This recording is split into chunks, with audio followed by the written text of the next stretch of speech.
بسم الله الرحمن الرحيم، والحمد لله رب العالمين، والصلاة والسلام على أشرف الأنبياء وإمام المرسلين نبينا محمد عليه من ربه أفضل الصلاة وأتم التسليم. أما بعد، فهذا هو المجلس الثالث والأخير إن شاء الله لقراءة كتاب التوحيد للشيخ محمد بن عبد الوهاب رحمه الله تعالى. وهنا تنبيه قبل البداية أيها الأحبة من باب التذكير. تعرفون أوضاع مجالس العرض والسماع والتعليق أنه يكون وضعه مختلف تماما عن وضع مجلس الشرح والبيان، لأنه يهتم بقضية اللفظ واستيعاب الطالب لها ثم تفصيلها والكلام عليها إلى آخره. وهذا لو انتبهنا إليه سيطول المقام بنا جدا، ونحتاج إلى ليلتين أو 3 ليالي حتى ننجز هذا الكتاب عرضا. فلذلك ستكون القراءة فيها نوع من السرعة المفهومة، أما إذا تعارض الفهم مع السرعة هنا إشكال. فلذلك حاول تعود سمعك مع النظر، لأن الإخوة اللي جاي وما عنده نسخة ورقية أو ما أخذ نسخة إلكترونية وتابع بالجوال هنا إشكالية عليه، فيصير القراءة يمكن غير مفهومة عليه. فأتمنى من الأخوة اللي ما عنده نسخة ورقية أن يحاول ينزل النسخة الإلكترونية ويتابع متابعة دقيقة، واضح؟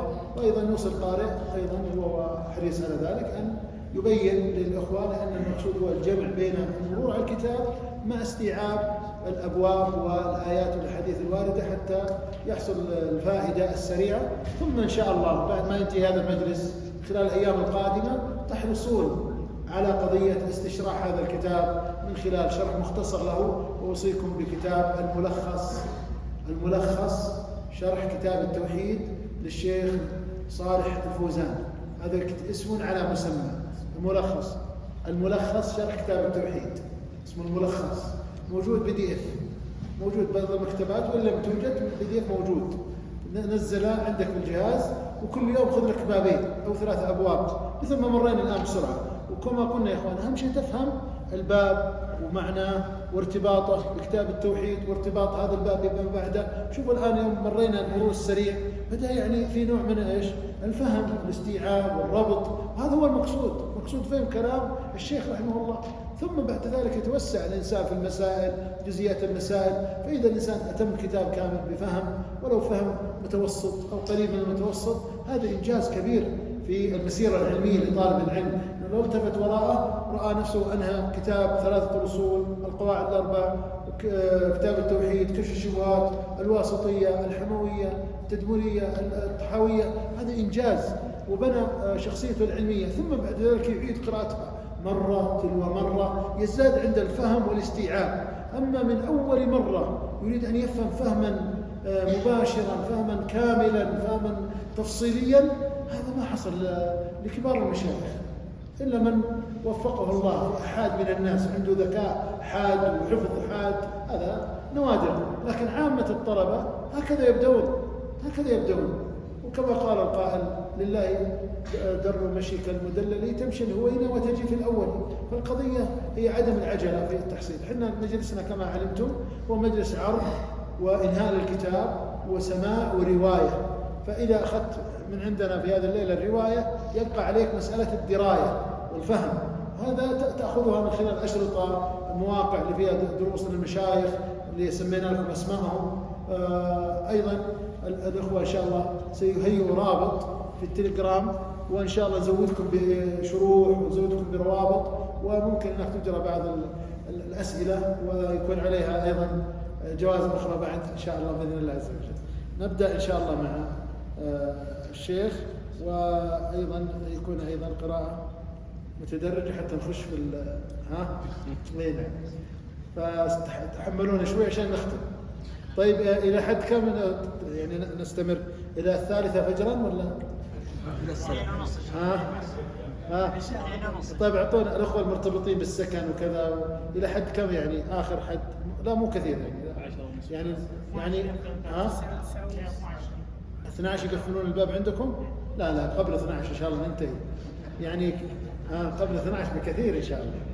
طيب يعني 10:15 كذا مناسب، والثلث إلى احتجنا النصف مناسب ولا ثقيل عليكم؟ مناسب إن شاء الله قبلها بإذن الله. إن شاء الله قبل. إذن يلا استعنا. اقرأ المسألة يا شيخ اللي فاتت. أي نعم، في مسألة صار فوت فيها للجميع. أي كم رقم المسألة؟ 11. يلا اقرأ المسألة 11 في باب حتى الأخوة اللي يتابعون عن طريق النت، في باب ما جاء أن سبب كفر بني آدم وتركهم دينهم والغلو في الصالحين، المسألة 11. نعم. صلى الله عليكم اللهم اغفر لنا ولشيخنا ولوالدينا والحاضرين والمسلمين اجمعين. قال رحمه الله تعالى: 11 مضرة العكوف على القبر لأجل عمل صالح. باب ما جاء من التقليد في من عبد الله عند قبر رجل صالح، كيف إذا عبده. في الصحيح عن عائشة رضي الله عنها. طيب، هذا الباب مناسبته لكتاب التوحيد هي بيان أن عبادة الله عند القبر وسيلة إلى الشرك. هو يعبد الله ما يعبد القبر، انتبهوا، الأول ذاك غير، هذا الآن يعبد الله لكن وين؟ عند القبر. في مسألة أو باب سابق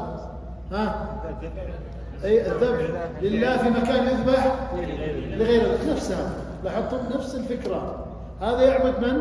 يعني يعبد الله لكن ايش؟ عند قبر. مثل من العبادات، الله يكرمك، من العبادات الدعاء، يدعو الله. من العبادات الصدقة، يجي ناس يتصدق. ومن العبادات مثلا عاد الصلاة، وش حكمها يا اخوان؟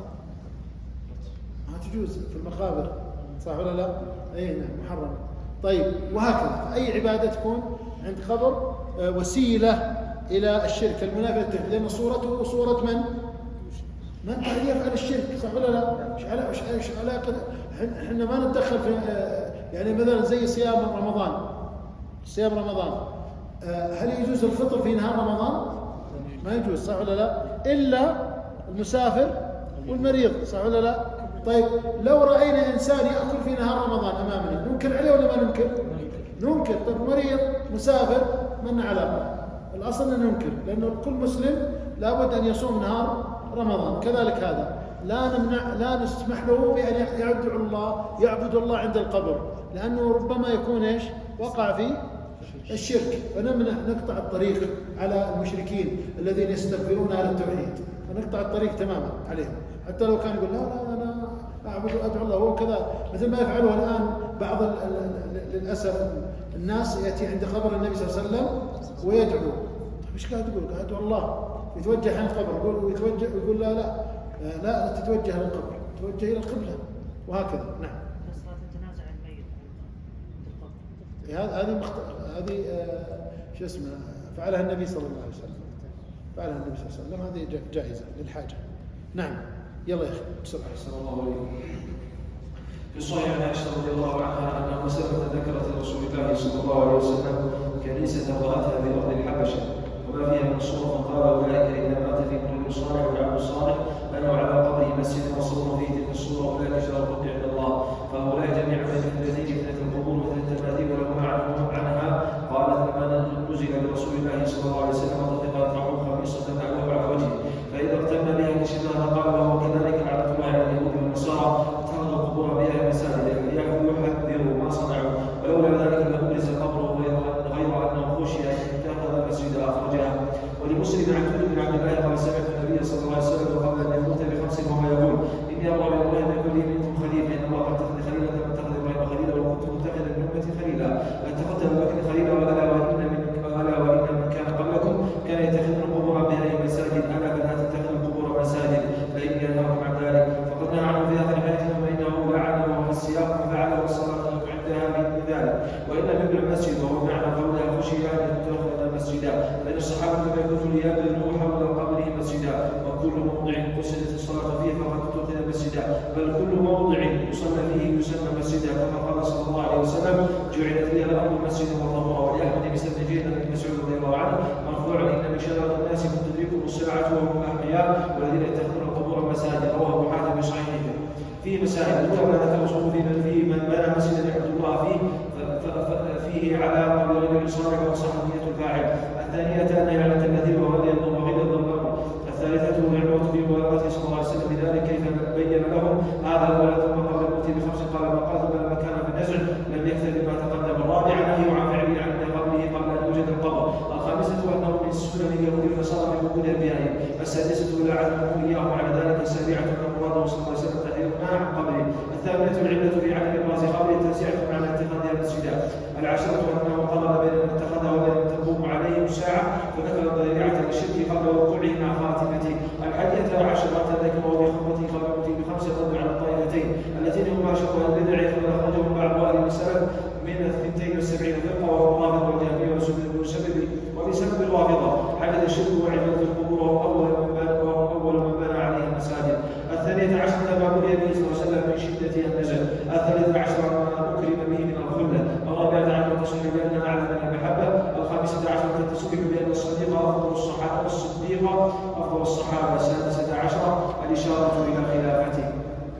باب ما جاء أن الغلو في قبور الصالحين يصيروها أوثانا تعبد من دون الله. وروى مالك بن مطعم رسول الله صلى الله عليه وسلم. مناسبة الباب هذا لكتاب التوحيد أن المصنف رحمه الله تعالى لما حضر في الباب الذي قبله من الغلو بحيث أنه يعني في الصالحين أراد أن يبين في الباب أن الغلو في القبور وسيلة إلى الشرك المضاد للتوحيد وذلك بعبادة الأموات. قال ما جاء في الغلو في قبور الصالحين يصيرها أوثانا تعبد من دون الله. كما أراد أيضا التحذير من الغلو في القبور، والغلو في القبور له صور سيذكرها الآن. نعم. أحسن الله. قال رحمه الله ومالك بن مطعم رسول الله صلى الله عليه وسلم قال اللهم هذا قبري وهذا يعبد اشتد الله على قبري تاخذ القبور وهي مساجد. ولم يجري بسنة سفيان عن مسعود عن مجاهد انه رايت من هذا العزاء قال كان يرد له السويق حتى بعثه على قبره. وكذا قال ابن جزاء عن ابن عباس قال كان يرد السويق للحاج. وعن ابن عباس رضي الله عنهما قال على رسول الله صلى الله عليه وسلم زيارة القبور وتبني عليها المساجد والسنن ورواه السنن في مسائل اولى تفسير الثاني تفسير العباده الثالث رسول الله صلى الله عليه وسلم نستعد الا لما يقال موضوع. الرابعه قرروا به بهذا اتخاذ قبور الانبياء مساجد.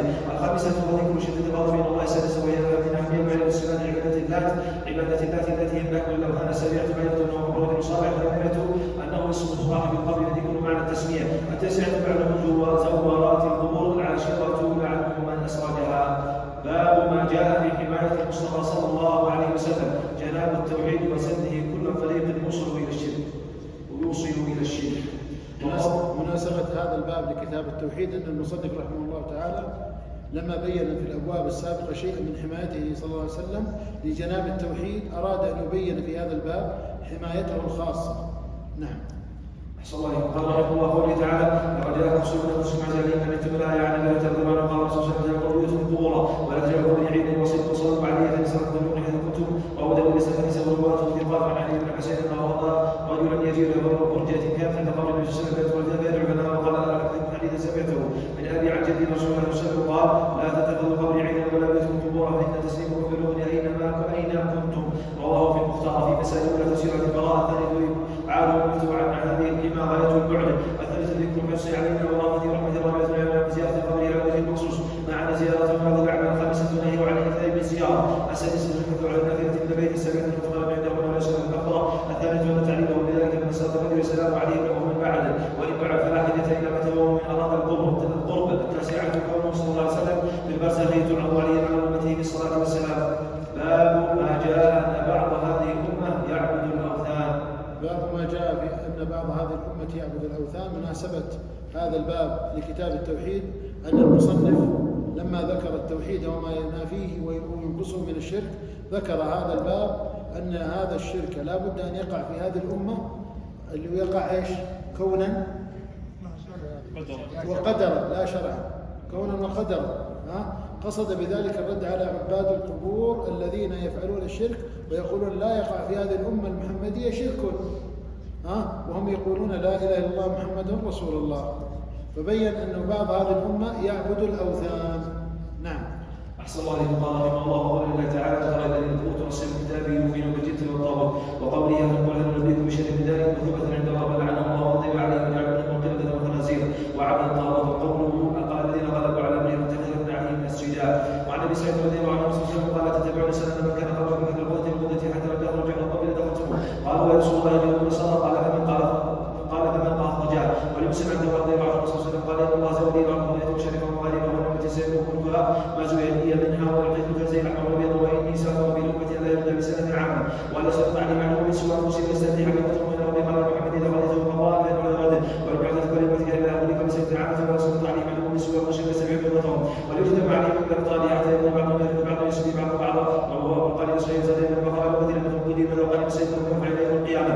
ساعة من الحق حين أمة المشركين وتتعبد في أمر أمتي أبناء قالوا سيكون أمتي كذا مثلا كلهم يزعمون النبي ولا خاتم النبي من نبي بعدي ولا تزال طائفة من أمتي يعملون على الحق ولا تزال طائفة من أمتي على الحق منصورة لا يقرؤون قدر حتى الله تبارك وتعالى فيه مسائل الأولى تفسيرة النساء تفسيرة الآية الثالثة تفسيرة الكافر الرابعة بيانها ما معنى الإيمان بجد والطاقة في هذا الموضع ولو اعتبر قلبه وهو موافقة أصحابه مع الموضع ومعرفة القرآن الخمس وقولهم من الكفار الذين يعرفون كفرهم كفرهم أهدى سبيل من المؤمنين سادس وهي مقصود من الترجمة أن هذا لا بد أن يوجد وأن يوجد في هذه الأمة كما تقرأ عند ابن سعيد. السابعة تصريح بالرجوع عن نعمة الأمثال في هذه الأمة في جموع كثيرة. الثامنة عدم العجاب وجوب أن يدعو مثل المختار من يتكلم بشهادتين وتصريح أنه هذه الأمة لا تصل الحق ونفوه الحق في أن محمد هذا النبي ومع أن يصدقوا في هذا كله مع اعتقاد الواضح وقد خرج المختار في هذا العصر الصحابة تبع فيها كثيرة. التاسعة البشارة بأن الحق لا يزول بالكلية كما سلف فيما مضى بل لا تزال عليه الطائفة. العشرة التي العظمى أنهم معتمد لا يضرهم من خذلهم ولا من خالفهم. الحادية عشرة ذلك من أشراط الساعة. الثالثة عشرة بكلمة العظيمة منها أنه أخبار بأن الله عز وجل المشارق والمغارب وأخبر بمعنى ذلك وما فوقع كما أخبر بخلاف الجنوب والشمال وإخباره بأنه معطي الكنزل وإخباره بإجابة دعوة الأمة في ذكرتين وإخباره بأنه منع ذلك وإخباره بوقوع السيف وأنه لا يقع عند الواقع وإخباره بهلاك بعض وسبي بعض وخفي الأمة من أئمة المضلين وإخباره بظهور المتنبئين في هذه الأمة إخباره بقال طائفة الرسول في كل هذا وقع كما أخبر مع أن كل واحد منهم منها بعد ما يكون في العقول. الثالثة عشرة حصره الخوف على أمته من الأئمة المضلين. الرابعة عشرة التنبيه على معنى عبادة الأوثان. طيب هذه المسائل هي الاستنباطات كما ذكرنا يا إخوان، وهذه الاستنباطات تحتاج إلى تأمل وإلى نظر، وأيضا يستطيع طالب العلم أن يعني يستفيد منها كيف يستنبط هو، يعني كأن الشيخ يدربه على قضية الاستنباط.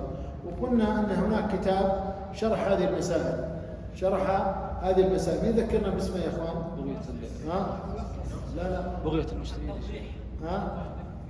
أيوة، التوضيح المفيد لمسائل كتاب التوحيد للشيخ عبد الله ابن محمد الدويش، نعم، المتوفى عام 1409، توفي عام، مطبوع هذا الكتاب سلسلة كتب الشيخ موجود في النت، اسمه التوضيح المفيد، التوضيح المفيد لمسائل كتاب التوحيد. فطبعا عشان يصير في توازن في القراءة، احنا يعني الآيات والأحاديث يعني ما نبطئها مرة، لكن نهدي شوي، لكن جاء المسائل حنسرع فيها، لأن قلنا يا إخوان تحتاج إلى تأمل وفهم، فله مقام آخر. نعم. باب أحسن الله إليكم. باب ما جاء في السحر. السحر بسبب مناسبة هذا الباب بكتاب التوحيد، كما ذكر الشيخ صالح الفوزان وفقه الله، قال أنه لما كان السحر من أنواع الشرك، إذ لا يأتي السحر بدون إيش؟ شرك، لازم يكون الساحر مشرك بالله، وهناك طقوس معينة وأشياء يفعلها الساحر حتى يكون ساحر، كلها شركيات، كلها عبادة للجن، فإذا فعلها صار ساحر. فعقد له المصنف هذا الباب في كتاب التوحيد ليبين ذلك تحذيرا منه، لأنه أصله شرك، ما في سحر بدون شرك.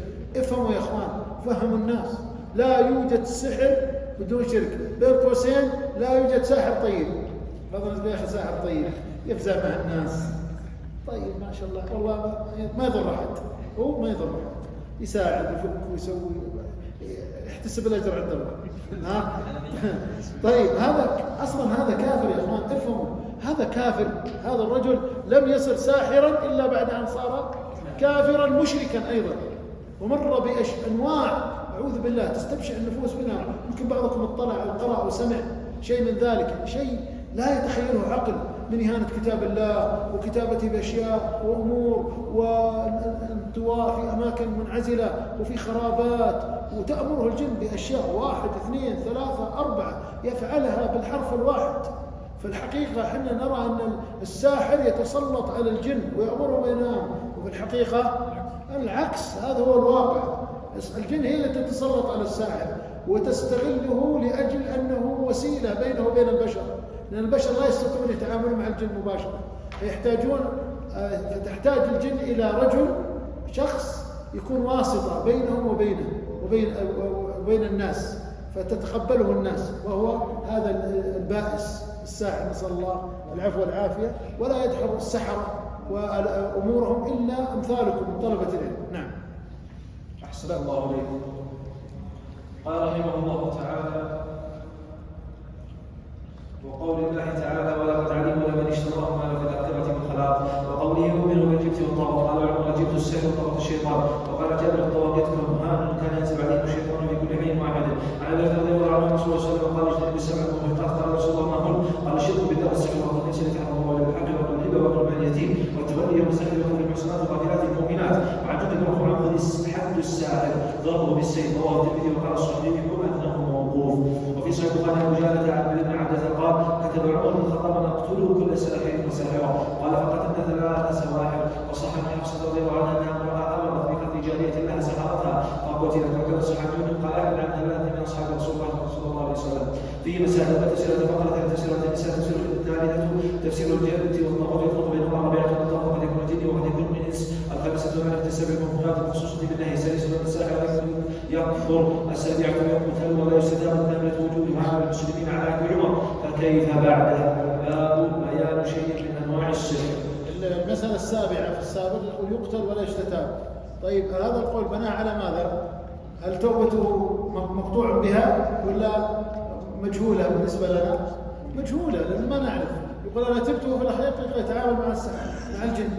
فبناء عليه لو ثبت على هذا القول على الإنسان سحر، وحتى لو تاب حقيقة يقتل، حتى لو فعلا تاب يقتل. هل تنفعه التوبة؟ نعم عند الله، لكن عندنا ما تنفعه. على القول اللي يقول إنها ما تقبل توبته عند البشر، خلاص يقتل ويكون توبته بينه وبين الله مقبولة، ونعجل به إلى الجنة إذا كان صادقا. وإن كان كاذبا فنكفلنا الشر ونعجل به إلى النار، وبئس القرار.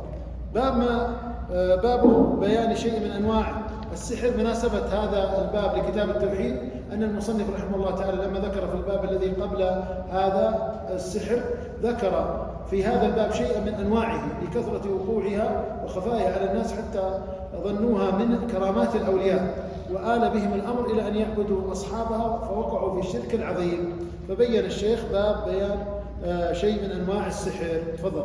أحسن الله إليكم. قال رحمه الله تعالى: قال أحمد بن محمد بن جعفر بن عوف عن هيام بن علاء حدثنا مطروق بن قبيصة عن أبيه أنه سمع النبي صلى الله عليه وسلم قال: إن العيافة والطرق والطيرة من الجبت. قال: عوف: العيافة زاد الطير والطرق والخط يخط بالأرض والجبت. قال حسن: غابة الشيطان. إسناد جيد لأبي داود نسأل بن حباب صحيح مسند منه. وعن ابن عباس رضي الله عنهما قال: قال رسول الله صلى الله عليه وسلم: من اقتبس شعبة من النجوم وقد اقتبس شعبة من السحر زاد ما زاد. رواه أبو داود بإسناد صحيح. ومن سأل حديث رضي الله عنه: ومن عقل عقدة من فيها فقد سحر ومن سحر فقد سحر وتعلم شيئا وكيل إليه. وعن ابن سعود رضي الله عنه رسول الله صلى الله عليه وسلم قال: أنا هل أنبئكم ما لعبها هي النميمة؟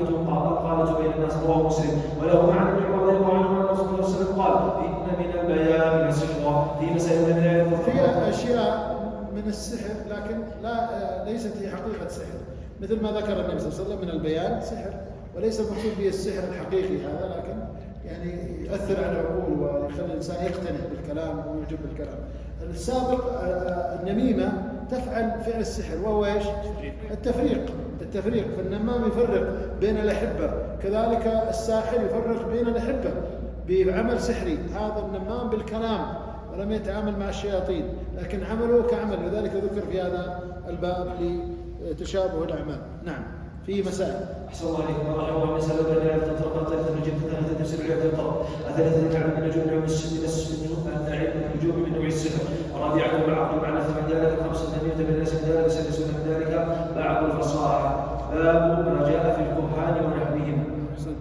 مناسبة هذا الباب لكتاب التوحيد لما كان الكهان ونحوهم يدعون علم الغيب الذي قد اختص به الله سبحانه وتعالى، وذلك دعوى مشاركة الله تعالى في علم الغيب، أي في ربوبيته سبحانه وتعالى.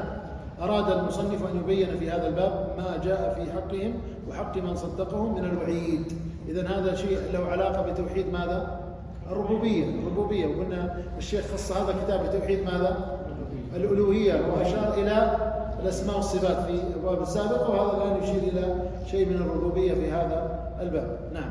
أحسن الله عليكم. قال رحمه الله وسلم صحيح بعد أزواج النبي صلى الله عليه وسلم عن النبي صلى الله عليه وسلم قال: من زعم مسألة 20 صدقة لم تقبل لو صدق 40 يوما. وعن ابي رضي الله عنه عن النبي صلى الله عليه وسلم قال: لا كاهن وصدقه بما يقول وقد كفر بما انزل على محمد صلى الله عليه وسلم. رواه ابو داود. ولو بعد الحاكم قال صحيح صدقه مع ان عن من اتى عرفا وكان مصدقا ما يقول فقد كفر بالموسى على محمد صلى الله عليه وسلم النبي عليه الصلاه والسلام عن ابن مسعود موقوفا وعن ابن مسعود رضي الله عنه مرفوعا ليس تطير او تطير له او تكهن وتكهن له سحر او سحر له ومن اتى كان مصدقا ما يقول فقد كفر بالموسى على محمد صلى الله عليه وسلم رواه البزار بن جيد رواه الطبراني بن حسن من حديث ابن عباس قوله ومن اتى الى اخره قال بقى العراف الذي يدعي معرفه المقدمات يستدل بها على مسلك مثل الضلاله ونحو ذلك وقيل والكاهن الذي يخبر عن غيبات المستقبل الذي يخبر عن باب الضمير وقال ابن عباس تجد العراف يسمى الكاهن والنجم وقال نحوه من يتكلم على هذه معرفه الامور بهذه الطرق وقال ابن عباس يقول يكتبون ابجادا ويقولون في الوجود ما ارى بعد ذلك له عند الله من خلاق في مساله ان لا يجوز تصديق الكاهن من عن النبي القران الثالثه تصديق وكفر الثالثه ذكر من تقين له الرابعه ذكر من تطير له الخامسه ذكر من سكر له السادسه ذكر من تعلم ابجادا السابعه ذكر الفرق بين الكاهن والعراف باب ما جاء في النشره. النشرة نوع من العلاج والرقية يعالج من كان به مسا من السحر سميت بذلك لينشر بها عنه ما خامره من الداء أي يكشف ويزال. ولكن هذه النشرة لما ذكر المصنف سبب إرادها في هذا الباب باب ما جاء في النشرة ليبين الشيخ أن فيها نوع من أنواع محرمة. قال لما ذكر المصنف حكم السحر والكهانة ذكر في هذا الباب ما جاء في النشرة لأنها قد تكون من قبل الشياطين والسحرة فتكون مضادة للتوحيد. نعم. أحسن الله إليكم. قال رحمه الله عن جابر رضي الله عنه سئل عن نشرة ما قال هي من عمل الشيطان أو من سنجد وهو مسؤول عنها فقال ابن مسعود يقرأ ذلك ويقرأ هذا كله. وفي البخاري عن قتادة قلت ابن مسعود ووجد رجل به طب ويؤخذ عن امرأته أيحل عنه أو ينشر قال لا بأس به إنما يريدون بالإصلاح فما ينفع فلم ينهى عنه انتهى ربيع بن سلم قال لا يحل السحر إلا ساحر. قال ابن القيم النشرة حل السحر يعني مسحور وهي نوعان أحدهما حل السحر الآن ذكر قالوا في البخاري عن قتادة قلت لابن المسيب يعتبر ايش؟ تابعي هذا يسمى ايش يا اخوان؟ لا يسمى ايش؟ لا يسمى مرفوع ولا طبعا تصنيفه مقطوع لكن يسمى ايش؟ جملة أثر. هذا يسمى أثر. طيب وروي عن الحسن أنه قال أيضا هذا يسمى أثر. الحسن البصري تابعي. طيب ثم قال ابن القيم. طيب قلنا المؤلف ذكر 6 نقل عن 6 من العلماء سماهم في كتابه 6 هو كم نقل عن طيب من هم 6؟ طيب أبو سفيان؟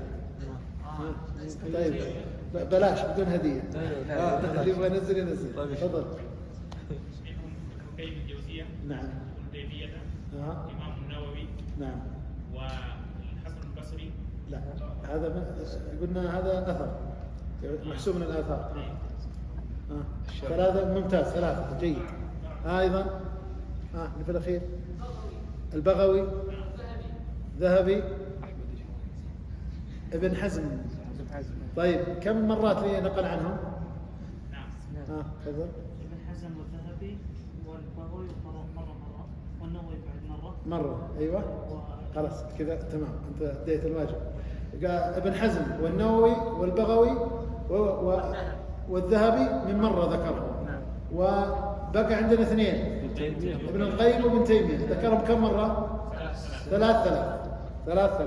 طيب هذه فائدة على جنب. يلا قال ابن القيم هذه من المرات ذكر فيها. نعم.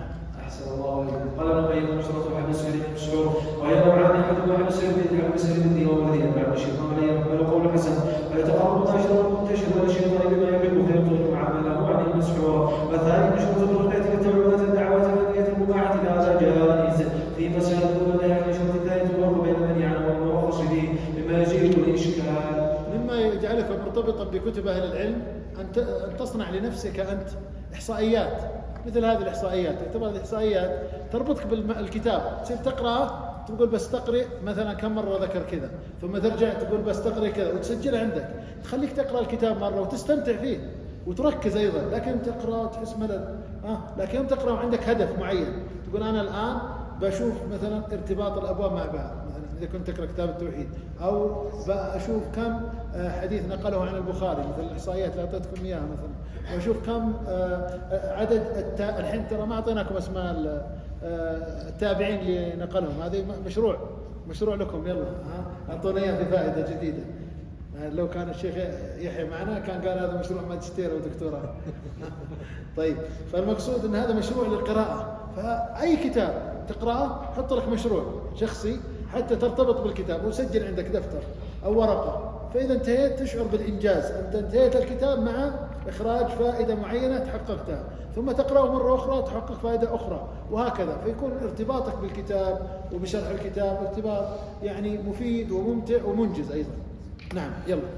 أحسن الله عليكم. قال رحمه الله: باب ما جاء في التطير. تطير الآن، تطير مأخوذ من إيش؟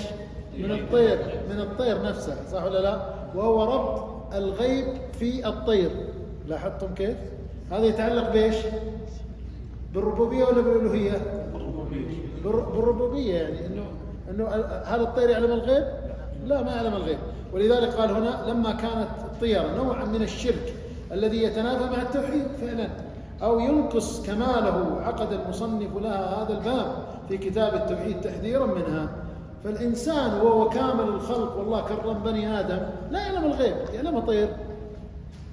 شوف عقول بني آدم يا إخوان، لا وبعد يعلمه باتجاه، يعني إذا راح يمين خلاص هذا خير، وذلك في عبارة إلى الآن الناس تقولها للأسف: خير يا طير. الحين أي شيء خير يا طير، يعني تنتظر الخير من الطير. انتبهوا يا اخوان، هذه من العبارات الدارجة عند الناس، وهي أصلها كان شركيا، وإن كان لا يقصدونها، لكن لازم نعالجها. تعالج نفسك أنت بعد، يمكن عندك هذا الكلام، أو تعالج غيرك إذا وقعت تقول انتبه. والنبي كان في نفس الوقت: أجعلت لله ندا، على الموقف هذا.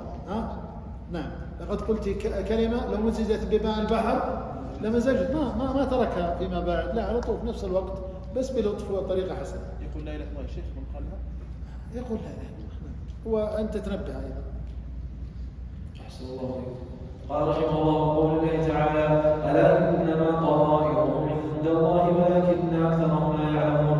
وقوله: قل قال طائركم معكم. الآية. طبعا القاعدة يا إخوان، ليش قالوا تطير؟ ممكن الإنسان يعني يتطير بأي شيء غير الطير، بس الطير لأنها هي المشهورة، البومة، الغراب، طيران الطير العادي، أي طير كان. لكن الآن الناس يتطيرون بأشياء بوجه إنسان، يشوف إنسان مثلا مصاب في عينه، أو خلقته فيها شيء من التشوه بقدرة الله وبحادث معين، أو يصير له موقف الصباح، أو يحمل كاس ويبغى يشربه، سقط الكاس انكسر، خلاص يرجع البيت. ليش؟ خلاص أنا أحس اليوم الوضع هذا تطير. هذا صار له طالع بالسيارة، صار له حادث بسيط، أو رجع بالسيارة صدم شيء يسير، قال لا أنا راجع. ليش؟ خلاص هذا كذا إشارة لي من الله إنه بيصير لي أمر أكبر منه، فأنا أرجع. هذا تطير، ما تقول، لأن ما أمضاك وردك، هذا ردك الآن، إذن فيه تطير. وحتى لو ما استخدمنا الطير، فقال هنا التطير من باب الأغلب، ولا ممكن الإنسان يتطير بأي شيء آخر، بأي شيء، حتى لو باتصال هاتفي، اتصل عليه واحد وزعله وصار بين مشكلة، قال خلاص هذا اليوم يوم مو طيب. ليش؟ لأنه حصل لي كذا، هذا تطير. نعم. أحسن الله عليكم. وعن أبي رضي الله عنه الرسول صلى الله عليه وسلم قال: لا عدوى ولا طيرة ولا هامة ولا صغر ولا هامة ولا صغر. أخرجها وزاد مسلم: ولا نوى ولا غول. وله معنى قال رسول الله صلى الله عليه وسلم: عدوى طيرة ويعجبني الفعل. قال: وما الفعل؟ قال: كلمة طيبة ولم مثل بسند صحيح عن عقبة بن عامر قال: ذكرت الطيرة عند رسول الله صلى الله عليه وسلم فقال: أحسنها الفعل ولا ترد مسلما، فإن أحدكم ما يكره فيقول: اللهم لا تأتي بالحسنات إلا أنت ولا تدفع السيئات إلا أنت ولا حول ولا قوة إلا بك. وعن ابن مسعود رضي الله عنه: الطيرة شرك والطيرة شرك وما منا إلا ولكن الله يذهبه بالتوكل. رواه ابن الترمذي وصححه على أثر وقال ابن مسعود. ولأحمد بن حديث بن عمرو بن ردة الطيرة والحديث فقد كسر.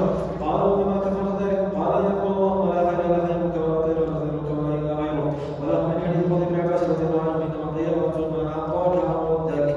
فيه مسائل. نشير إلى نقطتين سريعتين. ذكر الفأل، ما علاقة الفأل بالطيرة؟ هو عكسه تماما، وله تأثير أيضا على الفعل، يعني كما أن الطيرة ترد، الفأل يجعل الإنسان يقدم.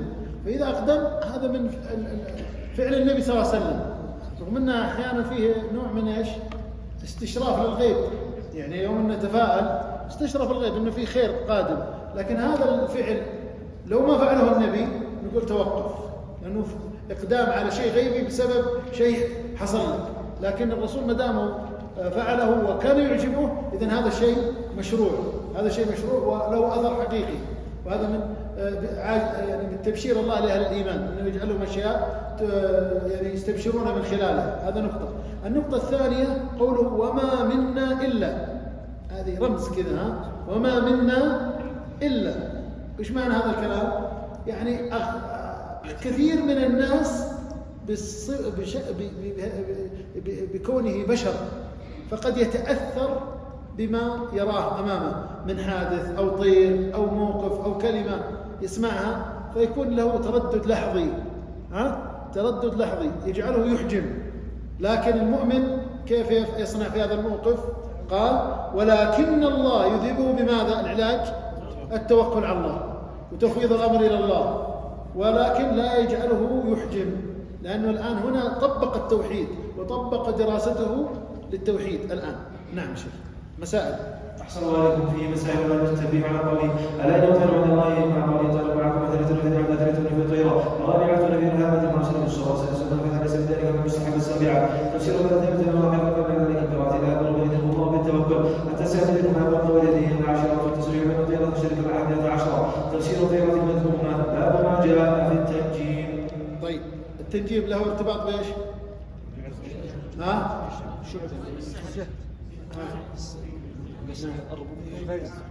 غيب الارتباط بالغيب، صح ولا لا؟ ايوه ارتباط بعلم الغيب. قال يلا مناسبة هذا الباب لكتاب التوحيد لما كان بعض التنجيم باطلا لما فيه من دعوى مشاركة الله في علم ايش؟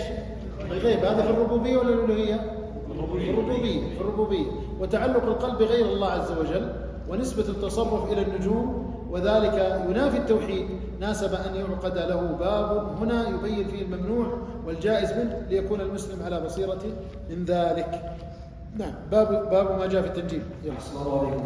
باب ما جاء في التنجيم خلق كان الشيء خلق خلق الله هذه النجوم الثلاث زينة الإسلام والشياطين وعلامات يهتدى بها فتولى ذلك الله مصيبة كما لا علم له به انتهى كونه وقد تعالى منازل القمر ولم يرخص علينا الذي ذكره عنه فصلت على منازل أحمد وإسحاق.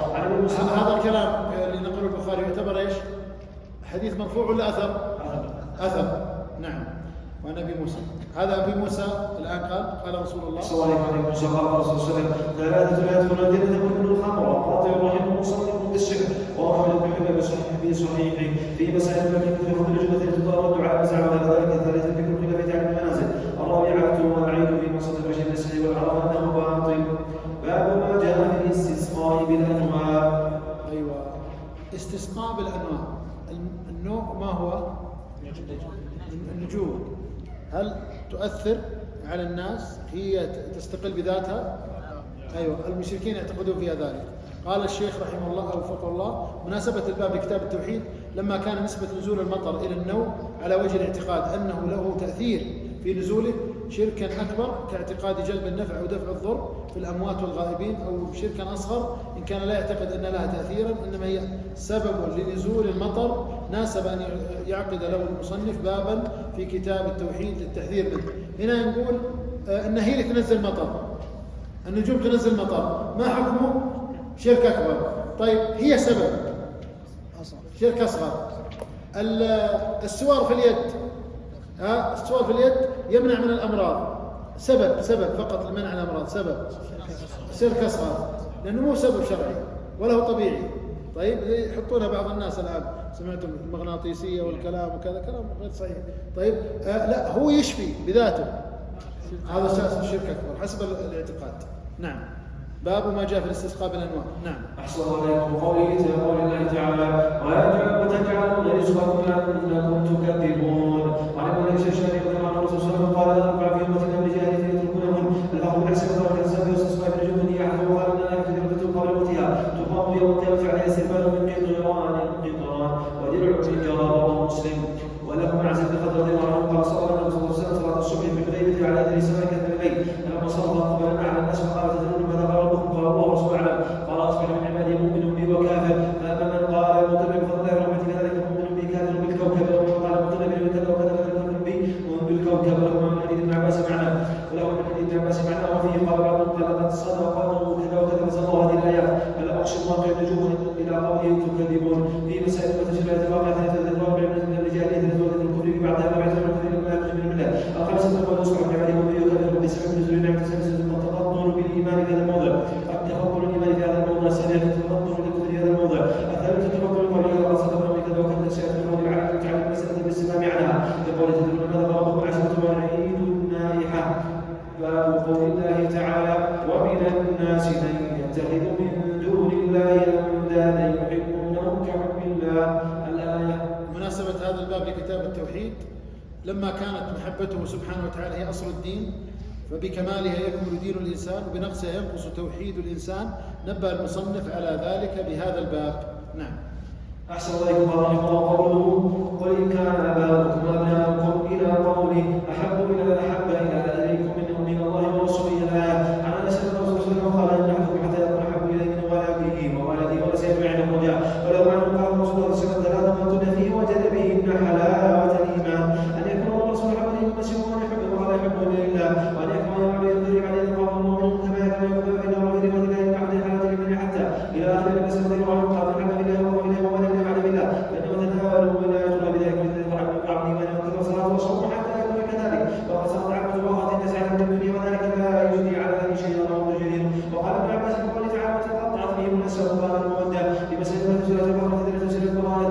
الثالثة وجوب محمد صلى الله عليه وسلم على النسب لا يقال. الرابعة أن في الإيمان لا يدل على خروج من الإسلام. الخامسة أن الإيمان حلاوة قد يكون يسأل من لا يدل. السادسة أن أعمال القلب الأربعة التي لا تنال ولاية الله إلا بها ولا يدل على طعام الإيمان إلا بها.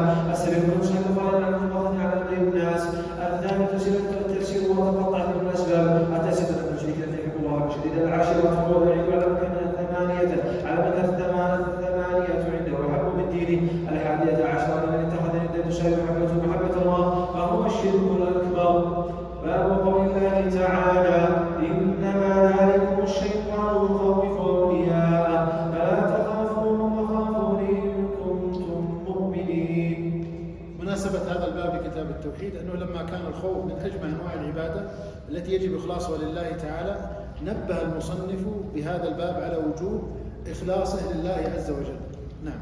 أحسن الله وقوله إنما يعمل مساجد الله من عبد الله من آخر ما الصلاة والزكاة ويخشى الله. الآية. وقوله من اسمه يقول من الله يجب أن يجعل الناس كذا بلا الآية. وعن مسجد رضي الله عنه قال إن الله في يقين أن ترد الناس بالله وتحمل بس بالله وتقدم على ما لم يؤتك الله على ما لم يؤتك الله إن رزق الله لا يضر حسن رزق ولا يرد كراهية كاره. وعن مسجد الله عنه قال إن مسجد الله مسجد الله عنه فسعد ومن مسجد الله من الصدق ومن مسجد الناس من سخط الله سخط الله عليه سخطنا عليه الناس ونحن صحيح المثال. الرسالة العلوية تفسيرات الباطل تفسيرات الحكمة والدنيا من الغرب الرسل الضعيف هذه ثلاث سلسلة من قصص خوف لله من الغرب. السبيل في الثواب بعد ذلك ذكر العقاب وتركه. باب قول الله تعالى وعلى الله فتوكلوا إن كنتم مؤمنين. أيضا التوكل عبادة من العبادات العظيمة يجب إخلاصه لله عز وجل وصرفه لغير الله عز وجل شرك. نعم. أحسن الله رحمه الله. وقوله تعالى إنما الأمور بذكر الله. ولذلك لا يجوز أن يقول الإنسان توكلت على الله ثم عليك. هذا ما يجوز. ها؟ توكلت على الله ثم عليك. توكل ثم يجوز. يجوز ان التوكل راح لهذا. ها؟ ما يجوز التوكل يا شيخ. التوكل ما يجوز. إنما تقول وكلتك. توكيل الشخص يجوز لكن التوكل على الشخص ها لا يجوز. خلاص لا يجوز. طيب في قول آخر يا إخوان. ها شيخ. أي هذا توكل ركون القلب ميلان القلب. لكن كلمة التوكل على الله فتوكلوا إن كنتم مؤمنين. طيب إذا كانوا غير مؤمنين يتوكلون على غيره، صح ولا لا؟ هذا مفهوم الآية، مفهوم المخالفة. فإذا التوكل عبادة، ما تقول والله أنا أصلي لله ثم أصلي لك، نفسها أنا يعني هذه من العبادات اللي ما تكون للمخلوق. زين، وش اللي يقال ثم؟ طيب. لا اللي ذكر فيها ثم ما شاء الله ثم شئت. اي، لان العبد له مشيئه الله اثبتها بالقران. لكن التوكل ما في غير مثبت، واضح؟ التوكل حد ذاته عباده. مثلا انا صمت لله ثم صمت لك، يصلح هذا؟ نفسها. طيب نفسها توكل عباده، التوكل عباده. طيب يلا. أحسن الله إليكم ورحمة الله وعلى الله يتوكل إن كنتم مؤمنين. باب قوله تعالى على الله يتوكل إن كنتم مؤمنين، وقوله إنما المؤمنون ذكر الله يذكرهم من الآية، وقوله النبي حسبك الله ومن تبعك من المؤمنين، وقوله ما تبع الله وحسبه. عن ابن مسعود رضي الله عنه قال حسبنا الله ونعم الوكيل. قال الله عليه السلام حين رمي النار. وقال ابن مسعود قال إن الناس كتب لكم وشهد ما نزل بنا حسبنا الله ونعم الوكيل. وقال البخاري بن سعد لا نتوكل بغاضة الموجود بما ذكرت تفسيرات من الأربعة تفسيرات في آخرها. الخامسة تفسيرات أربعة تفسيرات بشهد هذه الكلمة سابعة فإنها قول إبراهيم عليه الصلاة والسلام ومحمد صلى الله عليه وسلم بشدائد. باب قول الله تعالى. التوكل عرفه بعض أهل العلم قوله هو اعتماد القلب على الله مع فعل الأسباب. هذا هو التوكل شرعا، هذه حقيقته الشرعية، اعتماد القلب على الله. هذا هو. فتعتمد على مخلوق، قلبك يعتمد على مخلوق؟ لا. لكن يقال اللفظة الصحيحة يقال توكلت على الله ثم وكلتك أن تقوم بكذا وتشتري لي كذا. هذا التوكيل أصلا. حتى الشخص يروح المحكمة يقال إيش؟ وكيل. من وكيلك؟ فلان. خلاص لفظة شرعية صحيحة، واضح؟ لكن أتوكل عليك لا. واضح؟ يلا بسم الله. باب قول الله تعالى أفأمنوا مكر الله فلا يأمن مكر الله إلا القوم الخاسرون. طيب قال هنا الشيخ صالح فوزان وفقه الله مناسبة الباب لكتاب التوحيد، أراد المؤلف رحمه الله بهذا الباب أن يبين أن الأمن من مكر الله والقنوط عكسها، والقنوط من رحمة الله من أعظم الذنوب، وأن كل منهما ينافي كمال التوحيد، وأنه يجب على المؤمن أن يجمع بين الخوف والرجاء. لأن الشيخ في كتاب التوحيد ينبه على الأشياء التي تنافي التوحيد أو تنافي كماله الواجب. نعم، وهذا منها. أحسن الله عليكم. قال رحمه الله وقوله قال ومن يقنط من رحمة ربه إلا الضالون. وعن ابن عباس رضي الله عنه سئل عن كذا فقال الشرك بالله ولا يشرك بالله ولا من مكر الله. عن ابن مسعود قال يقول كذا يشرك بالله ولا من مكر الله وقول رحمة الله ولا يشرك بالله وهو عبد الرزاق. مسألة تسأل عن العقل ثلاث سنة الحج الهجر الثالث شدة وعد الإيمان ومن الله وبعد شدة وعد القنوط. باب من الإيمان بالله الصبر على أقدار الله. مناسبة هذا الباب لكتاب التوحيد أن المصنف أراد بهذا الباب بيان وجوب الصبر على الأقدار وتحريم التسخط والجزع، لأن ذلك ينافي كمال التوحيد. فاللي يجزع ويتسخط هذا يدل على أنه لا يرضى بحكم الله ولا يرضى بقضاء الله سبحانه وتعالى. والصبر كما تعلمون 3 أنواع: صبر على طاعة الله، وصبر عن معصية الله، وصبر على أقدار الله المؤلمة. كلام الشيخ على الثالث، وهو الشخص اللي يجزع من أقدار الله. إذا أصابه مصيبة بعضهم يقول ليش أنا؟ إيش معنى أنا؟ وهذا يؤدي به إلى والعياذ بالله أحيانا إلى قد يكفر بالله عز وجل، يعني لأنه يعتدي على الله عز وجل بكلام، أو ربما ينتحر أو يقتل نفسه أنه ما صبر على أقدار الله عز وجل. نعم. أحسن الله إليكم. وقول الله تعالى ومن يؤمن بالله يهدي قلبه. قال عقبة ومن يصيب مصيبة فعل ولا يعد الله لا يرضى ويسلم. وفي صحيح مسلم قال رضي الله عنه صلى الله عليه وسلم قال إذا تتنبي بمثل ثالث الناس هما بهم كفر. الطائفة الناس الذين حديث الميت وعن المشرك وقال سيدنا ابو ذر الخروج وجوب وعد للدود على الجاهليه عن سيدنا الله صلى الله عليه وسلم قال لا وضرب عبد الخير وفعل العبد في الدنيا وإن رفعت شراسك على العالم بذنبه حتى يوفي به يوم القيامه. وقال النبي صلى الله عليه وسلم يعلم الانسان بعد ما كان وسعى اذا حرم قوم التنام فقضي على ذلك وصلت الى السقط ولو السقط وحسن الترمذي في مسائل التسليات التراب التي تنام من الامام بالله ثلاث قال الانسان النسب وعد شد بعيد الله الخروج وجوب ودعوه الجاهليه. الخامسه على علامه اراده الله بعد الخير على علامه اراده الله بعد الشر. السابعه على حكم الله بعد الخدمه تحريم السقط. التاسعه الضرب للضرب البلاء. باب ما جاء في الرياء. باب ما جاء في الرياء. مناسبة هذا الباب لكتاب التوحيد أنه لما كان الرياء مخلا بالتوحيد ومحبطا للعمل الذي قارنه ناسب أن ينبه عليه المؤلف في هذا الباب لأنه يتسبب في حبوط العمل وكأن المرائي يعبد غير الله، كأن المرائي يعبد غير الله ويتقرب إلى غير الله وهو لم يصلي لله ولم يتصدق لله إنما تصدق لأجل يراه الناس. نعم.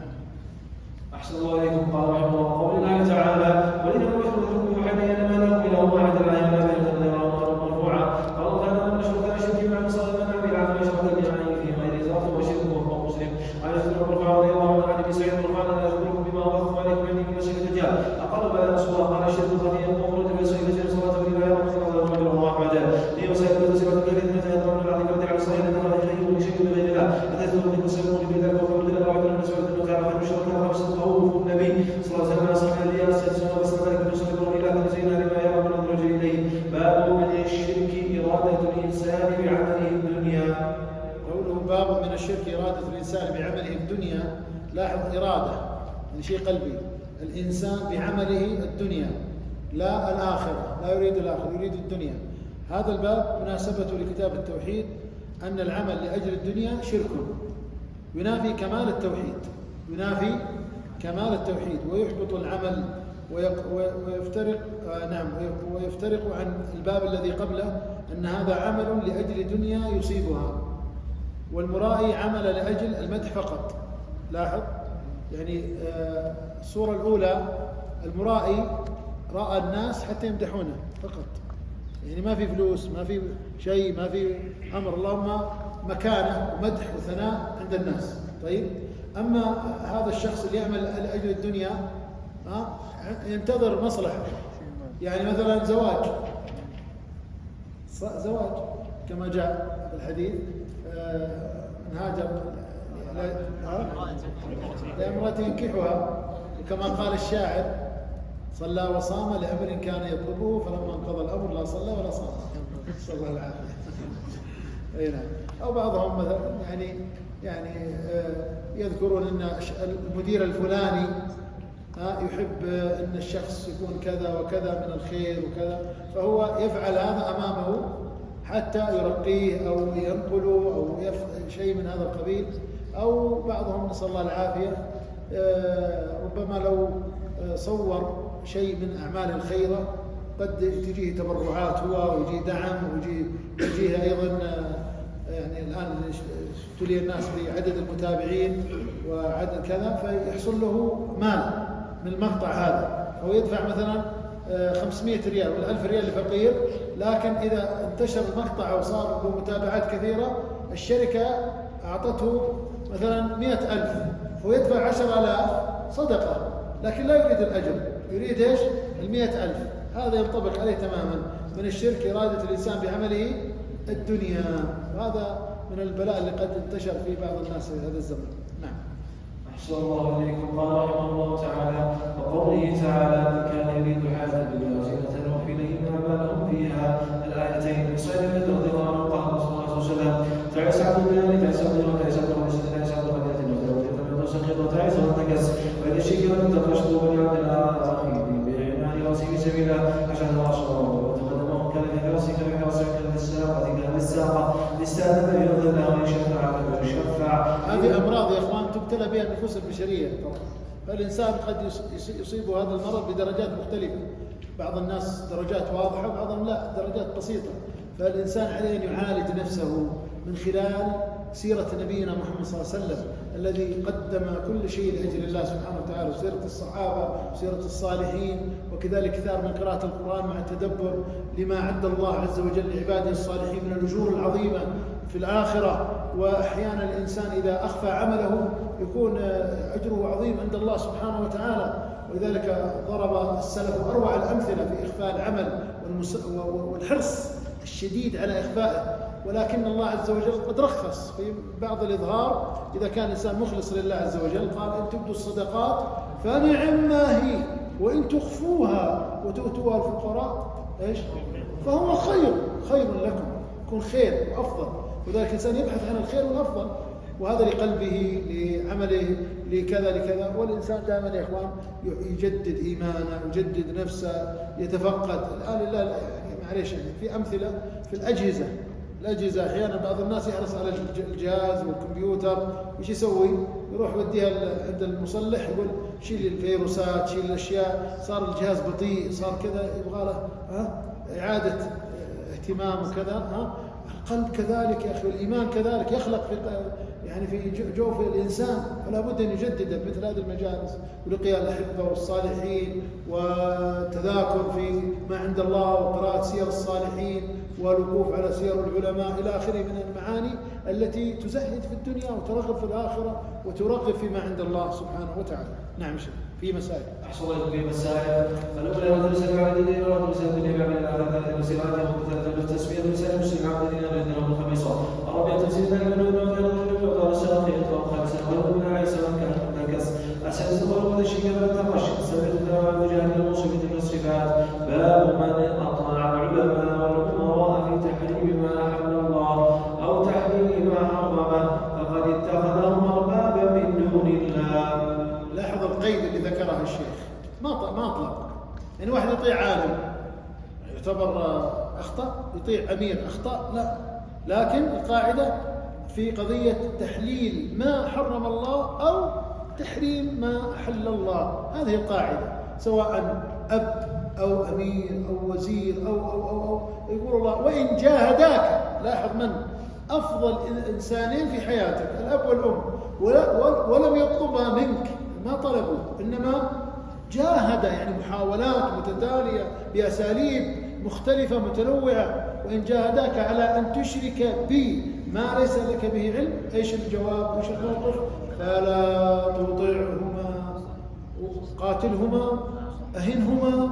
شوف ربك كيف يدعونك بجهد واهتمام أن تشرك بالله، والرب الذي طلباك أن تشرك به يوجهك لما فيه خير لهما وصاحبهما في الدنيا معروفة. إنا نعبد ربا عظيما خالق جليل عدل سبحانه وتعالى. ولذلك الإنسان كلما عرف الله عظم الله عز وجل واستجاب لأوامره وأحبه وأقبل على طاعته، يعني استهان وازدرى معصيته، وصار المعصية عنده لا شيء، والإقبال على الطاعة شيء في نفسه، شيء عظيم يتقرب به إلى الله. مدح لم يمدح، أثني عليه لم يثنى عليه، لقي في الدنيا مقابل. بعض الناس يعبد الله يقول الآن تجيني وظائف، تجيني أموال، بيجيني منصب، بيجيني مكان، ولا جاء شيء. القضية ليست هكذا ينظر إليها، إنما العبد يعبد الله سبحانه وتعالى لأجل ما عند الله في الآخرة، فإن أعطاه شيء من الدنيا خير، وإن لم يعطيه فما عند الله خير. ولذلك الله يقول فأما الإنسان إذا ما ابتلاه ربه فأكرمه ونعمه فيقول ربي أكرمن، هذا المقياس. وأما إذا ما ابتلاه فقدر عليه رزقه، مش معنى قدر؟ ضيق الله عليه رزقه فيقول ربي أهانن، هذا الجاهل. أما المؤمن لا. ولذلك انظروا سير الأنبياء والرسل، ما أحوالهم. النبي كان يربط على بطنه الحجر والحجرين من شدة الجوع في غزوة الخندق، وما مر عليه من لحظات في قضية متابعته لقتله. يعني تخيل تبحث عنك لقتلك في حادثة الهجرة وغيرها من المواقف الكثير اللي حصلت للنبي ولغيره من الأنبياء. نعم شيخ. أحسن الله إليكم رحمه الله. وعلى المسيح شوف تنزل عليكم حجارة من السماء. قل قال رسول الله صلى الله عليه وسلم قال أبو بكر وعمر قال ابن حباب الضمان المسلم سعيد بن أبي سفيان قال الله تعالى يقول فليأكل الذين خالفوا من يصيبوا ذاتا ويصيبوا عذاب أليم. أتدري ما الفتنة وفتنة الشرك لعله إذا رد بعض القول يقع في قلبه شيء من الزيغ فيهلك. عن عبد بن حاتم بن سلمة بن سلمة قال لا يتخذ أحباره وهو من دون الله لا يقال فقلت له إنا لسنا نعبدهم قال ليس بحديث ما حرم الله تعالى ويحبون ما حرم الله تعالى. قلت بلى قال كثير عبادة وعبادة به وحسن عليه مسائل الأمثلة الموردة تفسير البراءة تفسير بها المعنى العبادة التي ذكرها عدي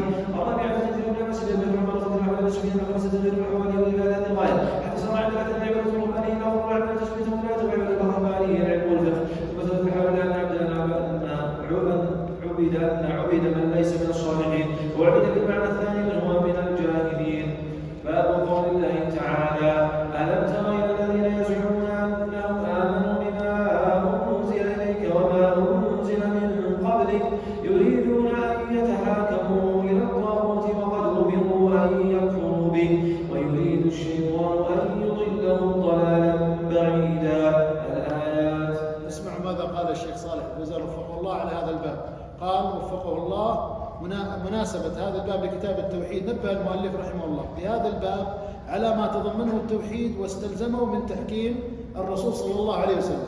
عند النزاع يحكم الرسول صلى الله عليه وسلم في موارد النزاع، إذ هذا من مقتضى الشهادتين، شهادة لا إله إلا الله وأن محمد رسول الله. ومن تلفظ بالشهادتين ثم عدل إلى تحكيم غير الرسول فقد كذب بالشهادتين. فكيف تقول تشهد محمد رسول الله ثم تتحاكم إلى غير النبي صلى الله عليه وسلم، والنبي ما ترك شيء مما ينفع الناس إلا دلهم عليه. نعم. وقوله أحسن عليكم قال رحمه الله قوله وإذا قيل نزل الأرض قال إنما نحن مسلمون فقالوا ونزل الأرض بعد إسرائيل وقالوا هل تحكم بين أيديهم ومن هذا الآية عن بكر بن عمر رسول الله قال يؤمن أحدكم حتى يكون هواه تبعا لما جئت به. قال الحديث صحيح وبينا رويناه في كتاب الحجة بإسناد صحيح. وقال الشافعي قال النووي هذا موضع من المواضع التي نقل عن أحد العلماء وهو موضع وحيد النووي. نعم. وقال الشعبي كان بين رجل وثقين يضرب خصوما فليضرب الحاكم الى محمد عرف انه لا ياخذ من الرشوه وقال لا الحاكم اليهود لانه ياخذ من الرشوه فتلقاني ياتي اخاذ الجهيله حتى الحاكم يتحكم اليه نزلت الا ترى الذين يزعمون انهم امنوا بما انزل وما انزل من قبلك وقيل نزلت هذه فشرط على رفعوا الى النبي صلى الله عليه وسلم وقال الى كعب الاشراف ثم رفع الى محمد فذكر الله عنه صلى الله عليه وسلم كذلك قال نعم وضربه بالسيف فقتل في مسائل الأولى تشير النساء في المدرسة في الطاغوت الثانية تشير إلى البقرة وإذا قيل عنه تشير لا تشير الأرض والثالثة تشير إلى العبارة تشير الأرض والأسماء الرابعة تشير إلى حكم جريد يقول الخامسة قال شيء بسبب سؤال والسادسة تشير إلى الإيمان الصادق والكاذب السابعة تستطيع الله عما يختار من كون الإيمان لا يعشو بأحد حتى يكون هواه تبعا لما جاء به الرسول صلى الله عليه وسلم. باب من جحد شيئا من الأسماء والصفات. جاءنا توحيد الأسماء والصفات. إذا كتاب التوحيد فيه شيء من الأسماء والصفات على خلاف ما يعني يتبادر لدينا الواحد يقول والله بس فقط في توحيد ايش؟ الألوهية فقط. لا هذا تشوف الأسماء والصفات. مناسبة هذا الباب لكتاب التوحيد لما كان التوحيد 3 أنواع: توحيد الربوبية والألوهية والأسماء والصفات، وكان الإيمان بالله لا يحصل إلا بتحقيق هذه ال3 جميعا. نبه المصنف بهذا الباب على هذا النوع وهو توحيد الأسماء والصفات ليبين حكم من جحده أنه فعل من فعلا يضاد توحيد الله عز وجل بأسمائه وصفاته. نعم. أحسن الله عليكم. وقول الله تعالى ويكفرون بالرحمن آية هذا ايش سماهم الله؟ قال يكفرون بالرحمن. يكفرون بالرحمن هذا كفر. نعم. أحسن عليكم ويسر البخاري قال على حدث الناس بما يعرفون أتدري لا تريدون أن يكذب الله ورسوله وروى عبد الرزاق من قال الرسول النبي أنا من الناس أنا وتفضل ما سمع حديث النبي صلى الله عليه وسلم استحب ذلك وقال فرق هؤلاء يجدون القتل عند محكمه ويهلكون عند متشابهتها ولما سمع قريش الرسول صلى الله عليه وسلم انكروا ذلك انزل الله بهم وهم يكفرون بالرحمن في مسألة بعد الإيمان بشيء من سنة تفسيرة وعدا. الثالث ترك التعديل بما يفهم السابع. الرابعة ذكر والمنكرة. الخامسة كلام العباس بن السلام شيء بذلك وأنه أهلك. باب قول الله تعالى يعرفون نعمة الله ثم ينكرونها. الآية. هذا في أي نوع من أنواع التوحيد؟ استنبطوا يا إخوان. نعمة الله. الرزق. فعل الله ماذا؟ لا أيوة لا بس طيب جميل. هي فعلا ربوبية، هي الربوبية وارتباطها بنسبة النعم لغير الله سبحانه وتعالى هذا شرك في الربوبية. لكن فعل الله عز وجل ماذا نسميه؟ اللي إعطاء الناس يسمى إيش؟ صفة الله عز وجل في إعطاء الرزق ماذا يسمى؟ رزق ولا رزق؟ رزق يا أخوان. فعل الله سمى رزق. إذا أعطانا النعم يعني أعطانا الولد هذا يسمى رزق. وأما ما نراه ما شاء الله أعطونا الشباب تمر هذا يسمى رزق. هذا يسمى رزق. وإعطاء الله لنا يسمى رزق. إن الله هو الرزاق ذو القوة المتين. نعم. إذن هذا الفعل ينافي التوحيد. يقول أن المصنف أراد بهذا الباب بيان وجوب التأدب مع الربوبية بتجنب الألفاظ الشركية الخفية كنسبة النعم إلى غير الله، لأن ذلك ينافي كمال التوحيد. نعم، كمال التوحيد الواجب طبعا. نعم. أحسن الله إليكم. قال يقرأ قال مجاهد ما معناه وقول الرجل هذا مالي والدته على آبائي. وقال عبد الله بن عبد الله يقول ولا له كذا وقال موجود يقول هذا بشفاعة آلهتنا. وقال ابن عباس عن حديث ابن خالد في أن الله تعالى أصبح من عباده مؤمن وكافر الحديث. وقد تقدم ذلك في كتاب السنة أن الله سبحانه يضيف مع ملائكته ويشرك به. قال ابن مسعود وقوله إن كانت الريح طيبة والملاح معاذقة. ونحو ذلك من المجال على سنة كثير من المسائل. الأولى تشهد بين أثبت الاسم كثيرا والرابعة اجتماع الضدين في القلب. باب قول الله تعالى فلا تجعلوا لله أندادا وأنتم تعلمون. طيب، والمناسبة هذا الباب لكتاب التوحيد أنه لما كان من تحقيق التوحيد الاحتراز من الشرك بالله في الألفاظ، وإن لم يقصده المتكلم بقلبه، نبه المؤلف رحمه الله تعالى بهذا الباب على ذلك، وبين بعض هذه الألفاظ لتجتنب هي وما مثلها من الألفاظ. نعم. أحسن الله إليكم. قال رحمه الله قال ابن عباس في الآية على ذلك المشرك أخفى من النبي عليه الصلاة والسلام وتقول والله يأتيك فلان وحياتي وتقول لك الليل بات هذا لا أتانا إلا النصوص والبطل في الدار لا أتى النصوص. وقال لصاحب مشاورته فقلت لنا والله لا تجعل فيها فلانا. هذا كله به شرك. رواه ابن أبي حاتم عن ابن خضر رضي الله عنه قال حلف ذلك وكفر واشرك وتبع صاحب الحاكم. وقال ابن مسعود لا أحد بالله كاذبا أحب لي من أحد بغيره صادقا. يا اخواني، من لو تعامل في العقود اللي تكتب بين افراد وشركات فيها التعامل معها قد وقع عقد، طيب العقود يا اخوان دقيقه ولا الفاظ عاديه؟ ممكن دقيقه جدا، يعني يمكن كلمه تشيلها وتبدل كلمه اخرى يتغير المعنى تماما وتلزم باشياء وتضيع لك حقوق، صح ولا لا؟ فاذا كانت العقود اللي بين البشر بينهم وبين بعض في الفاظها قد تغير وتؤثر، فكيف التعامل مع الله سبحانه وتعالى في بعض الكلمات وبعض العبارات وبعض الجمل؟ شوف كيف الامثله اللي ضربها يا اخوان، تحتاج تامل ورجوع. ان القراءه السريعه هذه يعني تفوت علينا شيء من المعاني، لكن تفتح الشهيه حقيقه. يعني انا اقول للاخوان كذا انه ان شاء الله رغبتنا في قراءه كتاب التوحيد بعد هذا البرنامج يمكن تزيد كثيرا، ولا لا يا اخوان؟ لانك مريت على ابواب كثيره وفي اشكالات عندك وفي امور ودك تتوقف عندها اكثر، ترجع لشرح شرحين ثلاثه ما في اشكال حتى بس تتبين لك. وانا بالمناسبه اذا الانسان يشتغل في متن من المتون يبغى يفهمه، لا تجمع 16 شرح قدامك او 5 أو 3 وتبدا ترجع وش قال هذا وش قال هذا. انت الان تقدم بحث او انك قاعد تجهز لشرح لتقدمه للاخرين. لا، اذا كنت تدرس كتاب التزم بشرح واحد. الشرح ده وفى لك المعنى يا سلام، ما وفى المعنى ارجع لشرح ثاني في الجزئيه ذي فقط. اذا ما كفى ارجع شرح ثالث. اذا ما كفى ايش تسوي؟ لك طريقين، اما ان تسال اهل الاختصاص، او اذا والله عندك نفس بحثي ان كانت ايه ارجع لكتب التفسير، ان كانت حديث موجود في مثلا قال اخرجاه او متفق عليه، يعني هذا الحديث في البخاري ومسلم، ارجع مكانه وشوف الشروح اللي شرحت هذا الكتاب، فتح الباري، الكتب الاخرى، وكذلك مسلم وشروح مسلم، الى ان تتشبع في هذه المساله وتتضح لك وتتوسع فيها. اما ان كل جزئيه تتوسع فيها ما راح تستفيد وتتشعب عليك المعلومات، تستصعب العلم، تتوقف عن طلب العلم. وهذا اللي اوقف كثير من الاخوه الفضلاء اللي يعني كانت لهم همم، فياخذ المتن ويسمع شرح وقدامه 4-5 شروح، وهذا يتشتت. الفكره فهم المتن، افهم ركز. انت تريد ان تفهم كتاب التوحيد، هذا هدفك، خلاص لا تطلع عن الهدف. وصلك شرح الفوزان الحمد لله، وصلك شرح الشيخ بن باز، وصلك شرح ابن عثيمين، الفهم هذا المطلوب. تبغى تتوسع بعدين نهايه الكتاب، تبغى ترجع تقرا شرح اخر وثالث ورابع، لا مانع من ذلك. نعم، اكمل يا شيخ. احسن الله اليكم. عن حديث رضي الله عنه قال تقول ما شاء الله وشاء ولكن قول ما شاء الله وشاء الله وده صحيح.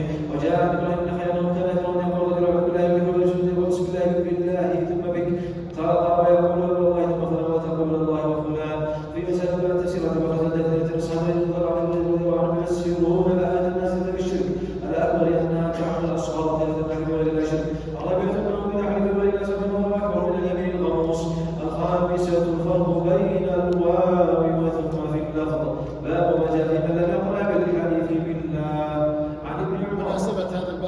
التوحيد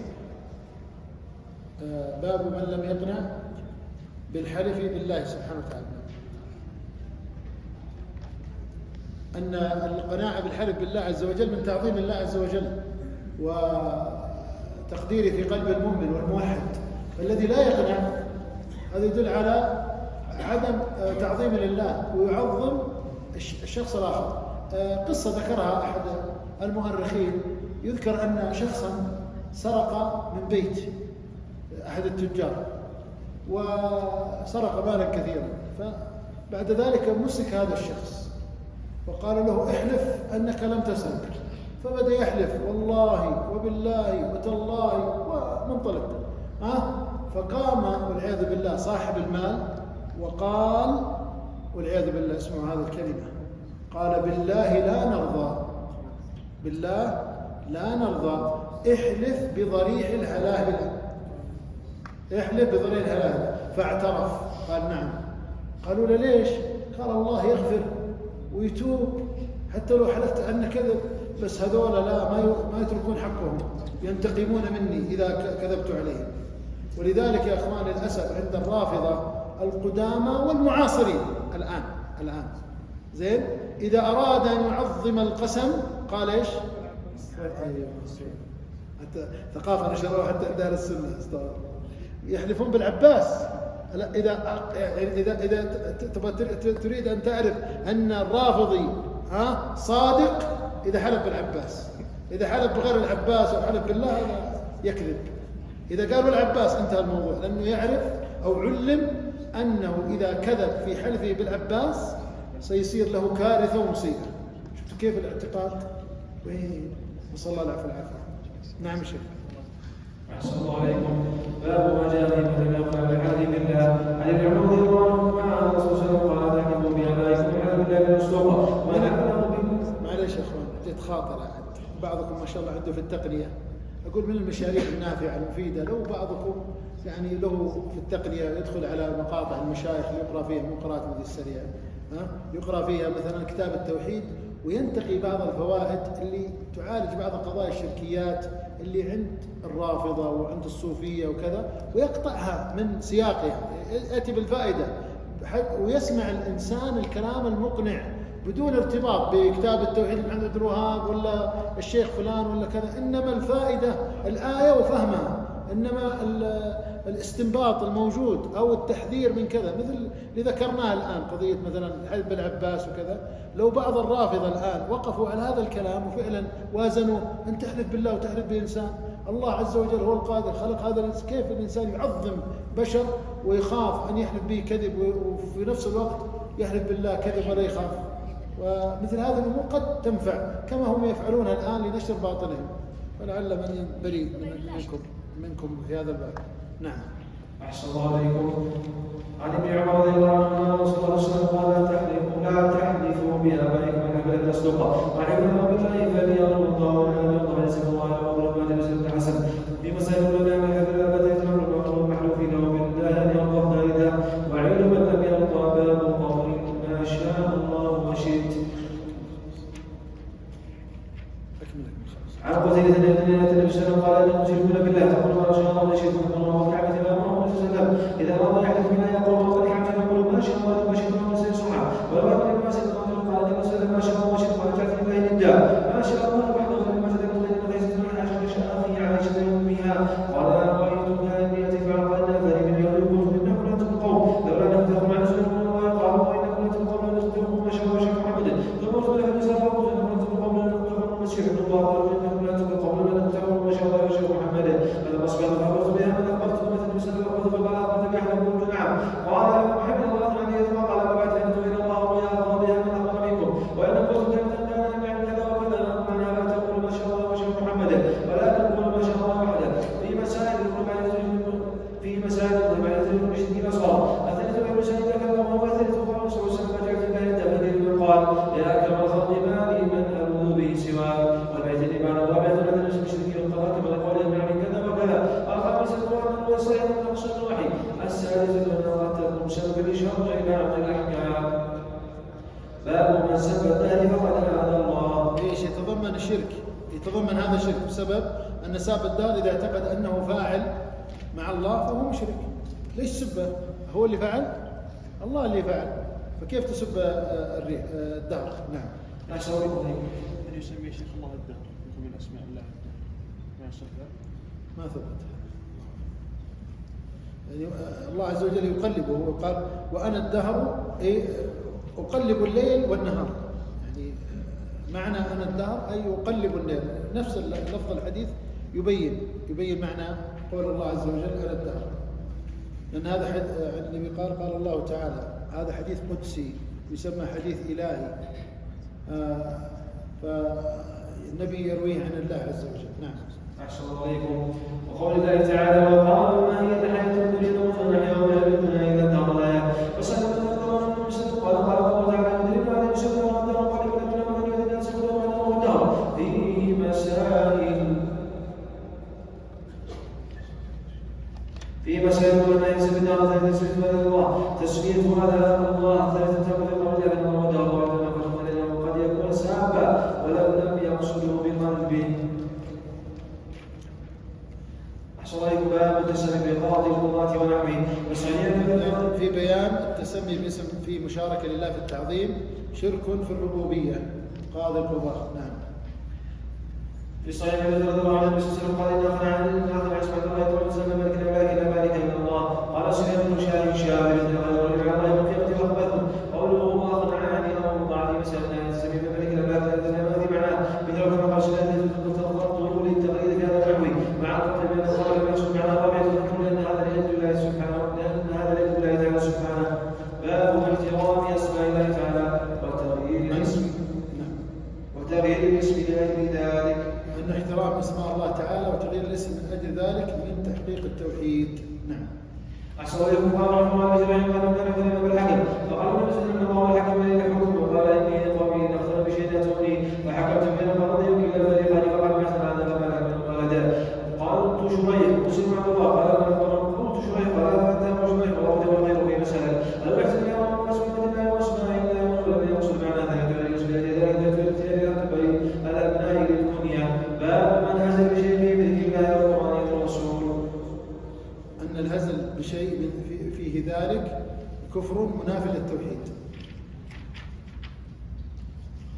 أحسن الله عليكم. قول الله تعالى ولئن سألتم ما يقولون إنما يخلقون العبد ولكن آيات الرسول كنتم تستهزئون. عن ابن عمر بن الحسن بن قاتل قاتل بعض في بعض قال وجدت ما بين القرآن هؤلاء الخطر وكبر ولا تمسك ولا يدعو الذي قال النبي صلى الله عليه وسلم أصحاب القرى فقال ما لك تتبعون المنافق لا يقول النبي صلى الله عليه وسلم فتبعوا النبي صلى الله عليه وسلم وجد الله حسب وجد النبي رسول الله صلى الله عليه وسلم وتتحرك من أخذ قال رسول الله من أخذ على حتى يدرك به نقطع به على طريقة قال ابن عمر خير الله لي متعلق بسيد الله رسول الله صلى الله عليه وسلم تكتب إليه وهو يقول إنما كنت هو العبد وقال رسول الله صلى الله عليه وسلم بالله يتوسلكم تستأجرون حتى يدركم بأيمانكم ما يلتفت إليه وما يزيد عليه في مسألة غير هذا الباب يا إخواني ينبغي نشره والإكثار من ذكره في المجالس وفي المقاطع وغيرها، لأنه للأسف كثر المستهزئون بدين الله سبحانه وتعالى وبأشكال وصور متنوعة في المقاطع وفي الكلام في المجالس في النكات وفي بعض الأمور، فقد يقع الإنسان في الردة وهو لا يشعر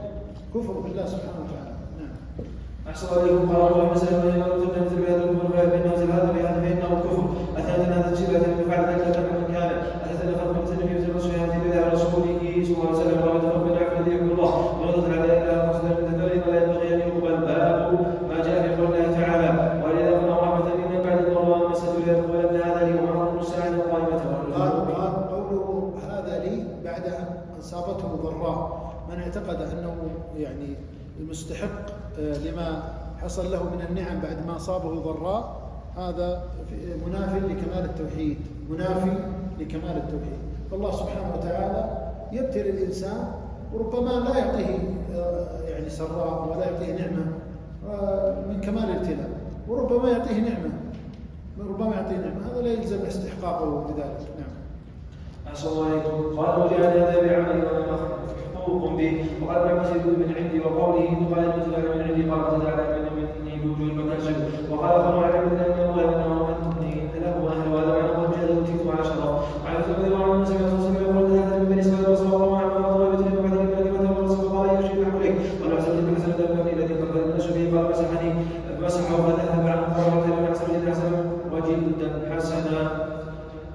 وقال فأي المال أحب إليه؟ قال النبي والله وشرك إسحاق. فاعتبر قاتل عشر وقال الذي قال فتنظر قال أشهد أحب إليه ورجع حسن إليه الذي قام النبي الناس الذي قد قضى الناس به فسعوا ثمانه وأعطي شر حسنا. قال فأي المال أحب إليه؟ قال وقال بالفرد قضى حامدا قال بارك الله لك فيها. قال نعم قال الذي أحب قال أن الله الذي بصر به الناس ومسحه الذي بصره. قال فأي المال أحب إليه؟ قال أن أعطي شر والدا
عبد عمرو ما يجوز.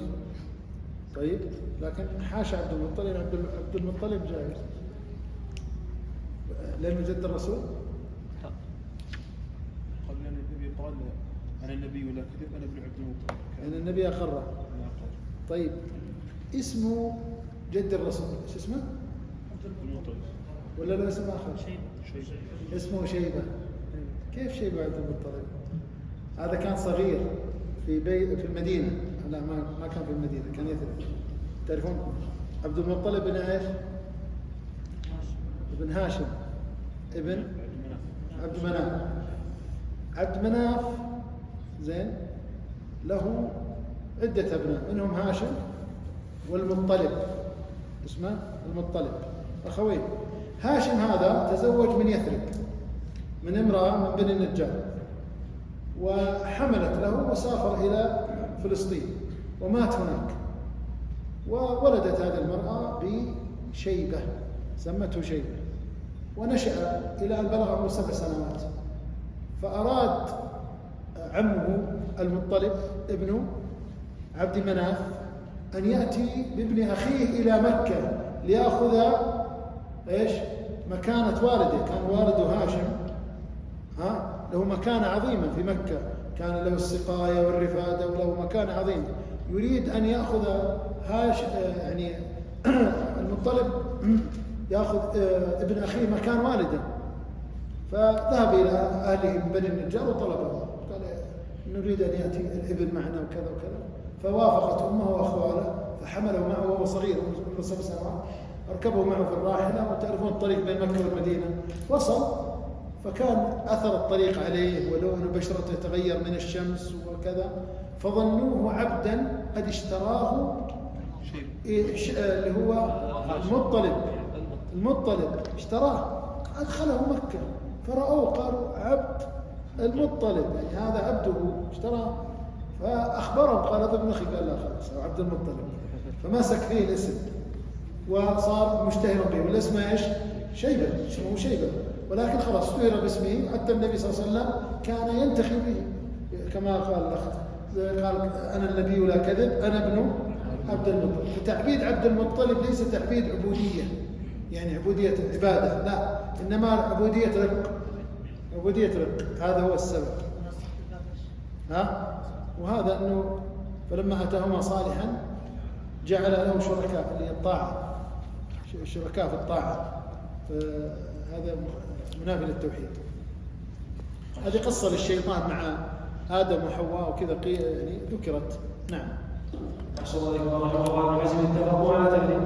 فقال عن ابن عباس رضي الله عنه أنه خشي على حملة فأتاهما إبليس فقال إني صحبكم الذي أخذتكم المدينة وطمئن لا تطيعوني أو لأجعلن له قرنين فيخرج من بطنه كيف يشقه فلأجعلن له فما فسمع عبد الحارث بين الدعاء خرج من ذنب فتنه وفرد الله بين الدعاء فقال بين معاملته وذكر وحب البلد فسمع عبد الحارث له قوله تعالى جعل له شركاء فيما آتاهما وابن حاتم ابن أبي حاتم وسيد سعيد قد اتفق على شركاء بطاعتي ولم يكن في عبادتي ولم يسأل سعيد رجعت بقوله آتيتنا صالحا قال أشفق لا يكون إنسانا وذكر عن ابن الحسن وسعيد وغيره وابن سعيد وتكون اسمه عبد الله تلك الثالثة وشهادة كلمة تسمية والنقص حقيقتها الرابعة نهاية الله والبنت السوية من النعم الخامسة ذكر الله السلف ذكر السلف الفرق بين الشرك والطاعة والشرك بالعبادة باب قول الله تعالى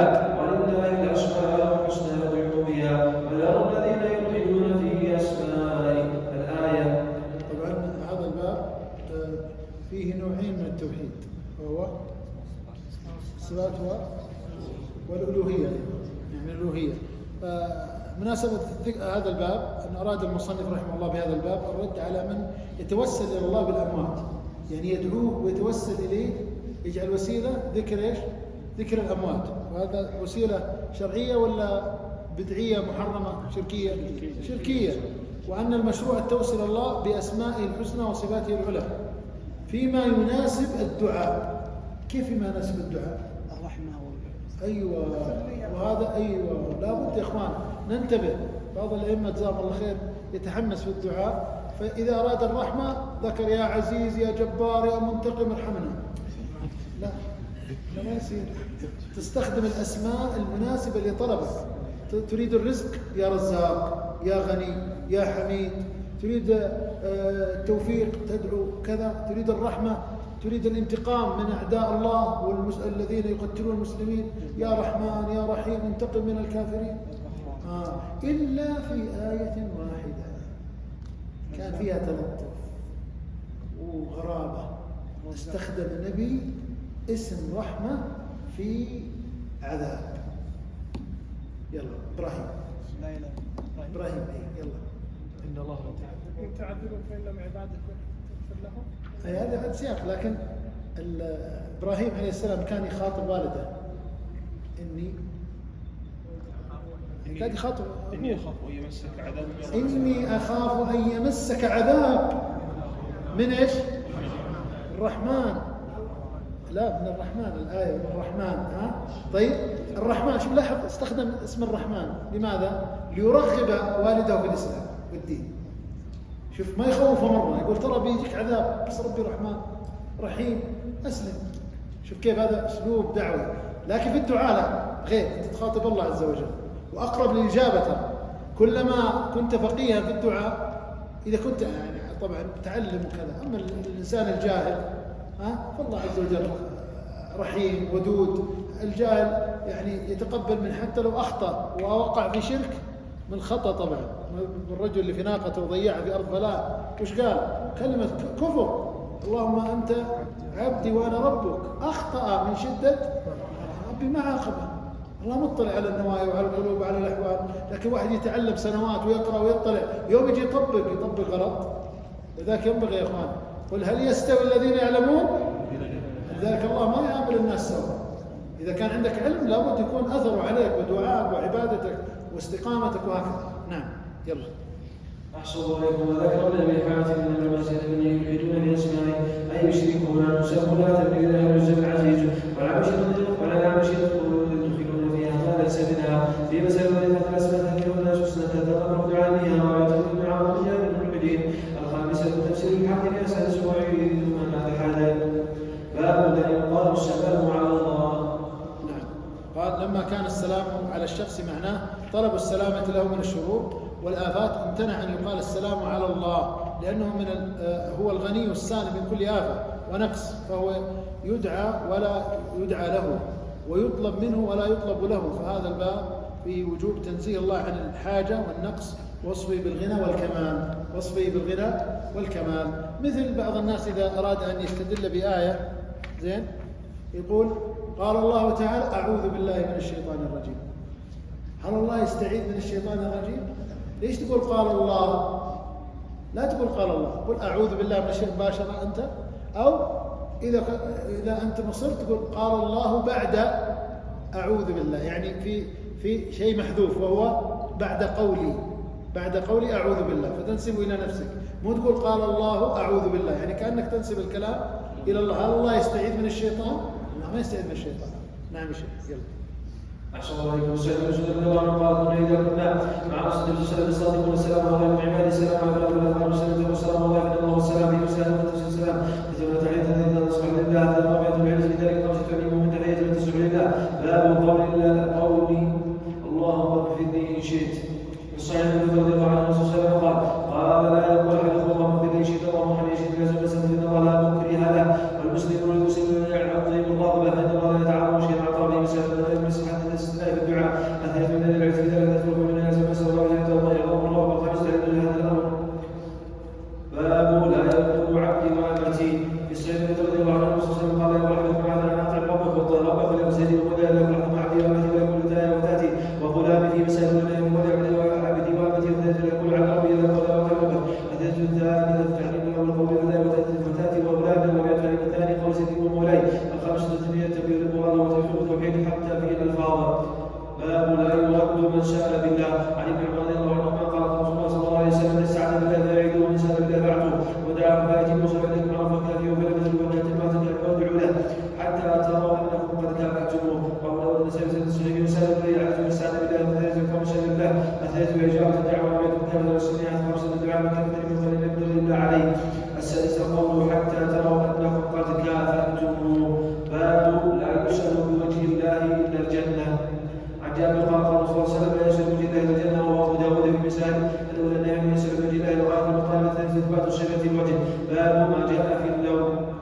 وقول الله تعالى يقولون لو كان لنا من أمر شيء ما قتلنا هنا الآية. وقوله الذين قالوا لإخوانهم قعدوا لو ضربنا ما قتلوا الآية. السنة رضي الله عنه الرسول صلى الله عليه وسلم قال يا نسأل بالله واستمع إلى هذا فزي ولا جزاء ونصابك شيء ولا تقول ولا فعلت كذا وكذا كذا وكذا ولا نقول قدر الله وشفاء إن لو تفتح على الشيطان في مسائل. الأولى تفسير وثير الذي بمرثة الله السلام عليه وأنه إذا أصابك شيء. الثالثة أن تنمسد بذلك يفتح على الشيطان ربيعته الشاب إلى الكلام الحسن. الخامسة أن نقول الكرسي على ما ينفع من السنة بالله. السادسة النهي عن ضد ذلك وهو العجز. باب النهي عن سب الريح. عن أبي بن كعب رضي الله عنه قال الرسول صلى الله عليه وسلم قال لا تسبوا الريح فإذا رأيتم وتكلفوا فقولوا اللهم سبحانه من خير هذه الريح وخير ما فيها خير ما هو به بعد وشر هذه الريح وشر ما فيها شر ما هو به صلى الله عليه مثال. الذي عن سب الريح تنشد الكلام النافع إذا رأى سبائكم. الثالثة ونشد من أمر الرابعة ونغتم بخير وغتم بشر. باب قول الله تعالى يؤمن بالله فالحق من الجاهل يقولون هل لنا من شيء هل يقولون هل لنا من الأمر بشيء قل إن الأمر كله لله. الآية. وقوله الضالين بالله ظن السوء دائرة السوء. الآية. قال ابن القيم رحمه الله في الآية الأولى فسرها بالظن بأنه سبحانه لا ينصر رسوله وأن الله سيد رحمه وسلم أن من صبر لم يكن بقدر الله كلمة فسر به كالحكمة من غير القدر وإن كان أن يتم أمر رسوله وأن ينذر وأدري كله وهذا هو ظن السوء. هذا الكلام اللي يقوله الآن ابن القيم والله الذي لا إله غيره إنا بحاجة إليه الآن.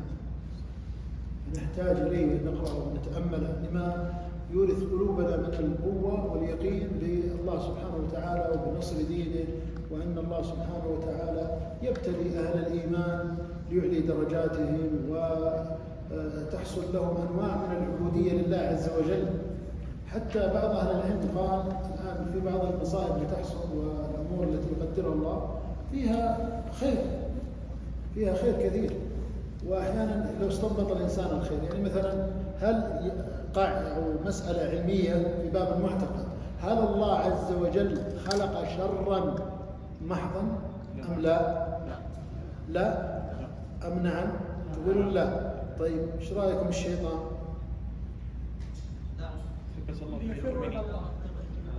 هل يوجد خير في الشيطان؟ في خلق الشيطان في خير؟ يا شباب شيطان يا شباب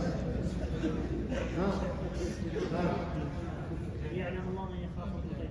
طيب ذكر بعض أهل العلم أن لخلق الشيطان فوائد كثيرة. شفتوا؟ منها التوبة إلى الله سبحانه وتعالى. الإنسان لو ما في شيطان يتوب إلى الله أصلا ما عصى الله، كيف يتوب؟ الشهادة في سبيل الله يعني منزلة رفيعة، صح ولا لا؟ هل ينالها الإنسان بدون وجود الشيطان؟ يعني لو كان الناس كلهم على درجة من الإيمان من يقتل من؟ فكيف يكون إنسان شهيد؟ صح ولا لا؟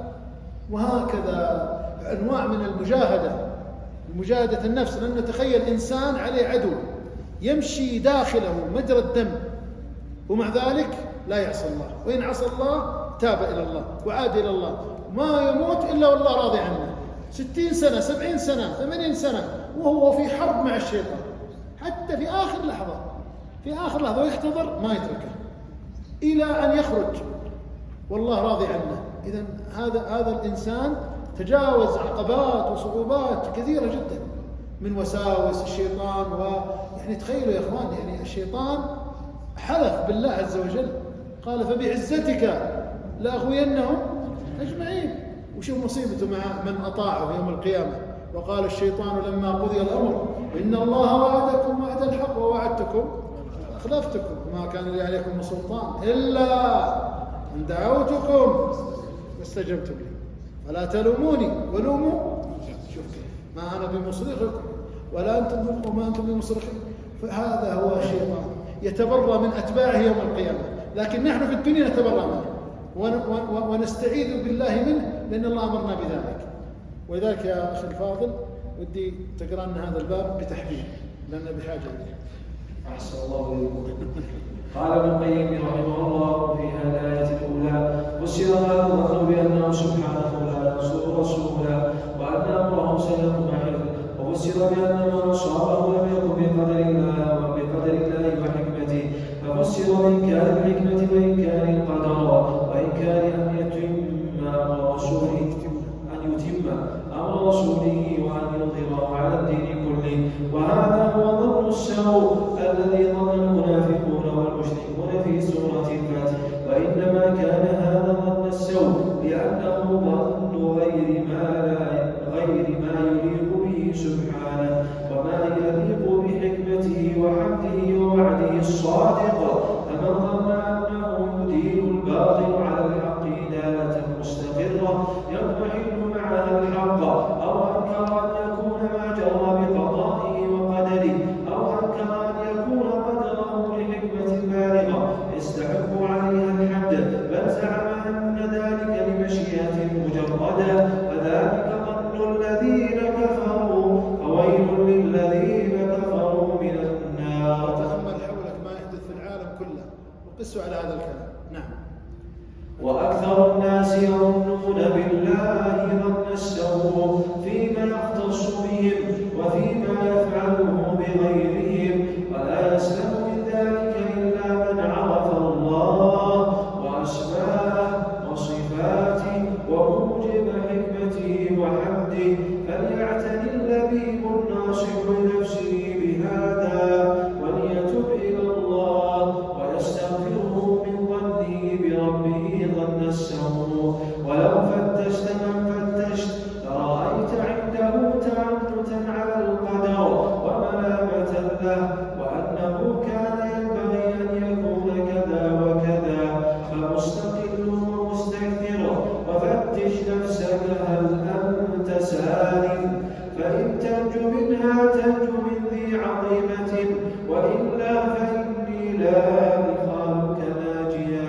إذا رأيت ظلمات يعني المصائب والأقدار المؤلمة فاعلم أنها فيها منح وفيها خيرات، وعسى أن تكرهوا شيئا وهو خير لكم، بل قال الله فيه خير. في قصة الإفك، لا قصة الإفك ذكر لا تحسبوا شرا لكم بل هو خير لكم، في خير ومصيبة واتهام زوجة النبي صلى الله عليه وسلم زوج النبي صلى الله عليه وسلم، ومع ذلك الإنسان يبحث في ثنايا المحن يبحث فيها عن منح من الله سبحانه وتعالى. ولذلك إذا أصابت الناس يعني شيء أصابهم فتنة أو بلاء يبحث عن عبوديات التي يحبها الله. ماذا يحب الله عز وجل؟ إنكار المنكر، يحب الدعوة إليه، يحب البذل في سبيله، العطاء، نشر السنة، نشر الخير، تعليم العلم، يعني تشجيع الأئمة. يا أخوان الأئمة كما يعني يحتاجون منا كطلبة علم إلى تشجيع أئمة المساجد، اطلبوا منهم أن يقرأوا. بعضهم يعني يشوف أن ما حد يستمع إلى قراءته، قل يا أخي والله نستفيد والناس تستفيد، اقرأ، هذا يقرأ وهذا يقرأ وهذا يقرأ، اقرأ من رياض الصالحين، اقرأ من كتاب التوحيد، من 3 أصول لسيرة النبي صلى الله عليه وسلم، وهكذا. فأقصد أن الإنسان في ثنايا المحن سيجد منح كثيرة. ولذلك أسألكم يا أخوان سؤال: الصحابة هل هم متفاوتون في الأجر أو المكانة أم هم شيء واحد؟ متفاوتون. بداية في التفاوت متى؟ من قضية الإسلام، متى أسلم، صح ولا لا؟ الأولون لهم منزلة أكثر السابقون، صح ولا لا؟ لماذا؟ فتش ارتباط بالقدر في ماذا؟ في صعوبة وقت الإسلام والمشاق التي واجهوها. فمتى ما حصلت المشاق والصعوبات والأقدار اللي فيها صعوبات زين والإنسان تمسك وثبت، يكون له أجر أعظم وأعظم وأعظم. بذل في الإنفاق قبل الفتح وبعد الفتح، وقس عليه أشياء في هدي النبي وسيرته وما حصل له ولصحابته، قسها على واقع الناس فيما أتى بعد النبي وفيما حصل للناس في هذا الزمن وما بعده من أزمنة، يتضح لك الأمر جليا واضحا، وأن الله حكيم يقدر أشياء نراها فيها شرور لكن فيها خيرات لأجل أنواع من العبوديات يفعلها طلاب العلم، يفعلها العلماء والمشايخ والصالحين وأهل الخير، حتى يصل الحال أن يحصل الإنسان على أجر 50 صحابي. ألم يرد حديث بهذا؟ ما السبب؟ وجود الفتن، وجود الأشياء التي تصد الناس عن الطاعة والعبادة والثبات، مع وجود ثبات في هذا الشخص أو في أمثاله، فيكون له أجور عظيمة وأنواع من العبوديات. لاحظتم يا إخوان؟ فننظر إلى أقدار الله بهذا، وننظر إلى واقعنا بهذا، يكون سببا لإقبالنا على الله والدعوة إليه ونشر العلم. ولا تيأس، كما قلنا في أول المجلس، يأتي النبي ومعه الرجل والرجلين، ويأتي النبي وليس معه أحد، فالمطلوب أن تبذل، لا تنتظر إيش النتيجة. إذا قامت الساعة وفي يد أحدكم فسيلة فليغرسها، أين النتائج؟ لا تنتظرها. نعم، يلا أكمل الشيخ. فيه مسائل: الأولى تفسير آية آل عمران، الثانية تفسير آية الفتح، الثالثة الإخبار بأن ذلك أنواع لا تحصى، الرابعة أنه لا يسلم من ذلك إلا من عرف الأسماء والصفات وعرف نفسه. باب ما جاء في منكر القدر. وقال ابن عمر والذي نفس عمر بيده: لو كان لأحد مثل أحد ذهب ثم أنفقه في سبيل الله فقبله الله منه حتى يؤمن بالقدر. ثم استدل بقول النبي صلى الله عليه وسلم: الإيمان أن تؤمن بالله وملائكته وكتبه ورسله واليوم الآخر وتؤمن بالقدر خيره وشره. رواه مسلم. وعن عبادة بن صامت أنه قال: ابن يا بني إنك لا تجد طعم الإيمان حتى تعلم أن ما أصابك لم يكن ليخطئك وأن ما أخطأك لم يكن ليصيبك. سمعت رسول الله صلى الله عليه وسلم يقول: إن أول ما خلق الله القلم فقال له اكتب، قال ربنا رب وماذا أكتب؟ قال اكتب مقادير كل شيء حتى تقوم الساعة. يا بني سمعت رسول الله صلى الله عليه وسلم يقول: من مات على غير هذا فليس مني. وفي رواية لأحمد: إن أول ما خلق الله تعالى فقال اكتب هكذا في تلك الساعة يوم القيامة. وفي رواية الإمام قال رسول الله صلى الله عليه وسلم: بالقدر خيره وشره أخبره الله بالنار. وفي المسند يسلم بن تيمية قال: تتبع الكعبة فقال يشري القدر فحدد يمشي على الله يدعو من قلبه وقال مختلف الأمر إذا ما قبله الله منك حتى تؤمن بالقدر وتعلم أن ما أصابك لم يخطئك ولا يخطئك وما صدق الله كلمة يكون يصيبك ولو كنت تعلم أن هذا لكنت من أهل النار. قال: تتبع شهدة بغزة ذلك فكل محدث مثل ذلك. النبي صلى الله عليه وسلم حديث صحيح وحديث صحيح. فيه مسائل: الأولى بيان فرق الإيمان بالقدر ذات كيفية الإيمان ذات إحباط عمل من به. الرابعة أخبار من أحد لا يدرك ومن هذا يقول به. الخامسة ذكر الله خلق الله. السادسة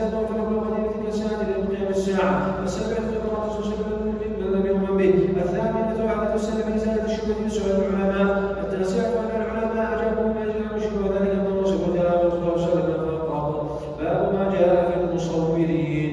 عن ابي بكر رضي الله عنه قال الله صلى الله عليه وسلم قال الله تعالى: ومن اظلم من ذهب يخلق كخلقي ومن اظلم من ذهب يخلق كخلقي فيخلق ذرة او ليخلق حبة له شيئا رضي الله عنها ان رسول الله صلى الله عليه وسلم قال: اشد الناس عذابا يوم القيامة الذين يظاهرون بخلق الله. ولو عن ابن عباس رضي الله عنه يقول: كل مصور في النار ويغلق في جعل له في كل سورة سماوات سجود في جهنم.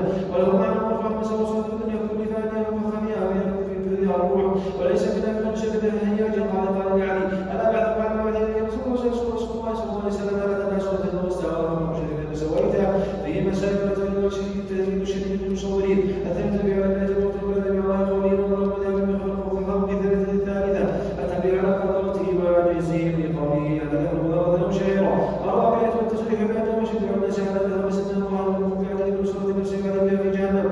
السادسة أنه مكلم يخفيها الروح. السابعة الأمر بتوسيعها إذا وجدت. باب ما جاء في كثرة الحديث. الحديث السابق ولمسلم عن ابي الهياج قال لي علي قال لي علي: ألا أبعثك على ما بعثني عليه رسول الله صلى الله عليه وسلم ألا أدع صورة إلا طمستها ألا تدع صورة إلا طمستها ولا قبرا مشرفا إلا سويته. أين الذين يدعون أنهم يحبون علي ويطيعونه ويقدمونه وهو إمام عندهم؟ يقول قبر مشرف إلا سويته. كل قبورهم مباني ضخمة. القبر المشرف أي مرتفع قليلا استوى بالأرض، هم لا يبنونها ويزخرفونها ويفتنون الناس بها. وين اتباعهم؟ علي رضي الله عنه هو اللي يقول ذلك: بعثني رسول الله. يعني الباعث هو الرسول والمطبق هو علي. وين يدعون محبة علي؟ ولكن كلام، والله المستعان. نعم. أحسن الله إليكم. باب ما جاء في كثرة الحديث وقول الله تعالى: واحفظوا أيمانكم. عن ابي هريره عن قاسم بن سلمة ولكن من قبل وسلم عن الكسب رضي الله عنه قال: ثبت لكم وقال زكي بن بعد ان يشهد زين وعن مسكن رجل يقول قبل ويشتري بالابن بين بين وضوء مسلم صحيح وسلم بن عمر رضي الله عنه قال صلى الله عليه وسلم: خير الذين منهم قال بعد قرنه مرتين وثلاث من بعد قول شد وسلم يقول لا يتمنون يضرون يقولون بهم السنه. وفي حديث رسول الله صلى الله عليه وسلم قال: خير مسلم الذين من الذين ثم يجي قوم يسبق شهاده الحديث بيمينه وبيمين شهاده وهو يمكن يضربون عن شهاده والعهد ونحن صغار في مسائل المسلم بحضر الى ثلاث نفر من احد من مسجد مع الضباط كثير من يشهد من ذا اليمين ولا شريك به الا ما يزكى من الدم يعلم الله مع كل تدائم وسنين الذين يحملون ولا يسلمون. السادسه والتداوم والرسائل والثلاثه واربعه ذكر ما سددوا بعدهم. السادسه الذين شهدوا سجدوا ثلاثه والسبب الذي يكون سماع الشهاده والعهد. باب ما جاء في ذمه الله وذمه نبيه وقول في ذمه الله وذمه نبيه وقال الله تعالى: وضبعت الى دعاتهم ولم ظلمان وتوكيدها. الايه وعبد قال الرسول: اذا قضى المرء اميرا عزيز سليم وصار في خاصه بالقضاء ومن معه من المسلمين خيرا قال ارجو بسم الله وقل بسم الله وكفر بالله وشكرا تقول ولا تقل ولا مثل وتقل ولد واذا لقيت عدوك مشركين على عمل الانصار او خلاف بيتنا جاء فوق قبل وقفنا وبلا بسم الله وقفنا وبلا بيتعلم دار الى دار المهدي الى دار المهدي وقفنا منهم ان فعل ذلك ولو ان المجرم عليهم على المهدي من الابواب فحول منها فاخبرهم ان يكون كالعرب المسلمين عليهم حكم الله تعالى ان الله من غنيمه وفي شيء الا جاد مع المسلمين بينهم وابوا واسلموا والجزيه بينهم وابوا منهم وكف عنهم بينهم وابوا واسلموا وابوا بينهم وابوا واسلموا ربك اي ان تجعل غنيمه الله من الذي فتاه ومن غنيمه النبي ولا من اصحابه فانكم ان تقتلوا منهم وخذوا اصحابه ولا ان تقتلوا من غنيمه النبي واذا حسبت هذا المسلم وان تنزلوا على حكم الله فلا تنزلوا على حكم الله ولا تنزلوا على حكمه ولا تنزلوا تصيب حكم الله به من لا رواه مسلم. في وسائل النبي المسجد التنيت والشد بين قبل امرين القضاء. الثالث قول يعزوز بسم الله في سبيل الله الرابع قاتلوا قوله قاتلوا كفر بالله الخامس قوله سبيل الله واغتنم. السادس بحكم الله حكم العلماء الثالث بحكم الصحابه حكم عند الحادث بحكم لا يدري وحكم الله الا باب ما جاء في الاقسام على الله. عن جبريل بن الله رضي الله عنه قال صلى الله عليه وسلم قال والله لا يدخل الفم قال الله من الذي يتاتى عليه لا يدخل الفم ان يدخل الرجل الفم وعبد عبد رواه مسلم. وفي حديث ابن مسعود قال من يعلم قال رجل من له قتل واخرته في مسائل لا تكذب الشهد على الله فيجب النار قبل احد يشرع من عليه. الثالث من احد يذكر ثلاثه وعد رشيد وقال اذا وجدت بكلمه الى اخره. الخامسه ما قد يغفر له بسبب هو من اكره الامور اليه. باب لا يستشفع بالله على خلقه. عن جبريل بن قال جاء رجل يتسلف قال يا رسول الله ان تكفي القش وجعل اياه انما استغفر ربك فنستشفع بالله عليه وبك على الله. فقال النبي سبحانه الله سبحان الله فنزل سبع حتى ثلاثة وجه أصحابه فقال ويحك تدري والله إن شاء الله يعلم من ذلك إنه لا يستشفي بالله إلا أحد الحديث ومن أول الجزائر الأولى إنكار على قال يستشفي بالله إلا الثالث وإن تقرر عنه في المدين وأصحابه بهذه الكلمة الثالث ما من منكر إخوانه قالوا يستشفي بالله إلا أحد يستشفي بك على الله الرابعة تتبع فليس سبحان الله خامسة مسلم يسأل الله صلى الله عليه وسلم الاستشفاء باب ما جاء في حماية المصطفى صلى الله عليه وسلم من التوحيد وسد طرق الشرك عن عبد الله بن شقيق وعبد عامر بن سلمة وقلنا بنت سيدنا وقال سيد الله سيد الله تبارك وتعالى فقلنا وتوافضلنا وفضل ونقول الطاولة وقال بقول بقولكم بعد قولكم بدا يستجري بكم الشيطان ولا مسلم جيدا الناس قال الناس قال رسول الله يا خير الله بخير وسيدنا وسيد قال الله يا الناس قولوا بقولكم نسير وينهم الشيطان انا محمد عبد الله رسول ما احب ان ترفعني فوق منزلتي التي نزل الله عز وجل وسيدنا جيد في مسألة لا تكثر الناس بالقلوب الثالث ما ينبغي ان يقول من قيل له انت سيدنا الثالث قول سيدنا الشيطان انه لم يقل الا الحق الرابعة قوله ما احب ان ترفعني فوق منزلتي باب ما جاء في قول الله تعالى وما قدر الله حق قدره والارض جميعا قبضته يوم القيامه والسماوات مطويات بيمينه سبحانه وتعالى عما يشركون عن ابن مسعود رضي الله عنه قال جاء حبر من الاحبار الى رسول الله صلى الله عليه وسلم فقال يا محمد انا نجد ان الله يجعل السماوات على اصبع والارضين على اصبع والشجر على اصبع والماء على اصبع والثرى على اصبع والزهر والخلق على اصبع فيقول انا الملك فضحك النبي صلى الله عليه وسلم حتى بدت والده تصديقا لقول الحبر ثم قال وما قدر الله حق قدره والارض جميعا قبضته يوم القيامه الايه وفي روايه لمسلم والجبال والشجر على اصبع ثم يهزهن فيقول انا الملك انا الله وفي روايه للبخاري يجعل السماوات على اصبع والماء والثرى على اصبع وسائر الخلق على اصبع اخرجا ولمسلم عن ابن عمر مرفوعا يطوي الله السماوات يوم القيامه ثم ياخذهن بيده اليمنى ثم يقول انا الملك اين الجبارون اين المتكبرون ثم يطوي الارضين السبع ثم ياخذهن بشماله ثم يقول انا الملك اين الجبارون اين المتكبرون وروي عن ابن عباس قال ما السماوات السبع والارضون السبع في كف الرحمن الا كخردله في يد احدكم وقال ابن جرير حدثني يوسف بن وهب قال ابن زيد حدثني ابي قال انه قال رسول الله صلى الله عليه وسلم ما السماوات السبع في الكرسي الا كدراهم سبعه القيت في ترس وقال ابو ذر رضي الله عنه سمعت رسول الله صلى الله عليه وسلم يقول ما الكرسي في العرش الا كحلقه من حديد القيت بين ظهري ثبات من الارض وعن ابن مسعود قال بين السماء الدنيا والتي تليها 500 عام وبين كل سماء 500 عام وبين السماء السابعه والكرسي 500 عام وبين الكرسي والماء 500 عام والعرش فوق الماء والله فوق العرش لا يخفى عليه شيء من اعمالكم اخرجه ابن مهدي عن حماد بن سلمة عن عاصم عن زر عن عبد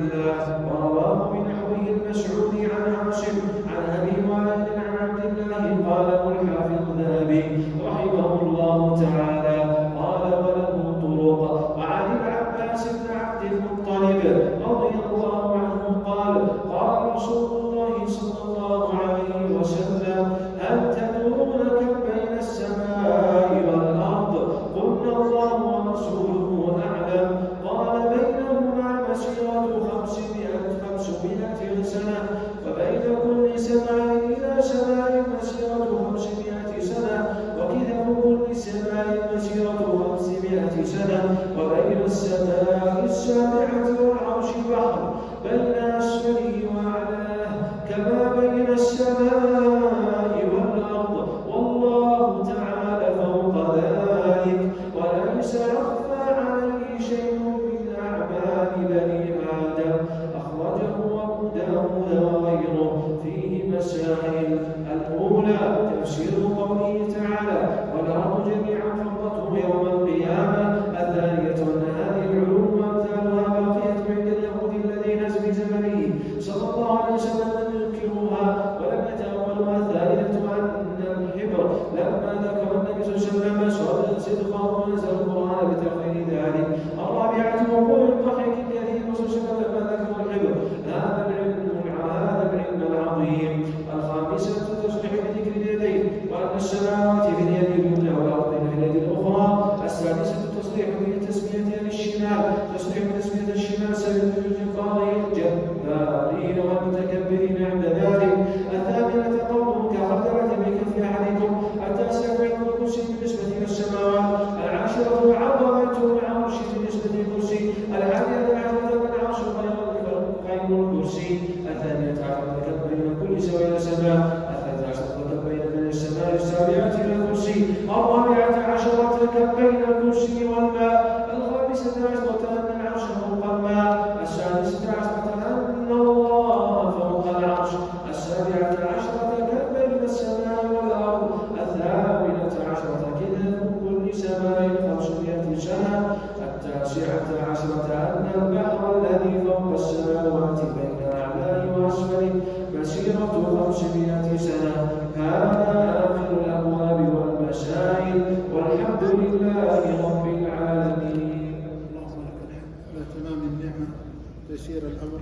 اللهم لك الحمد على ما يسرت من ختم هذا الكتاب النافع المفيد الذي يكون إن شاء الله انطلاقة لكثير من الأخوة الحاضرين في العناية به ومراجعته والإكثار من تدارسه، لأن هذا الكتاب هو أصل في بابه يا أخوان.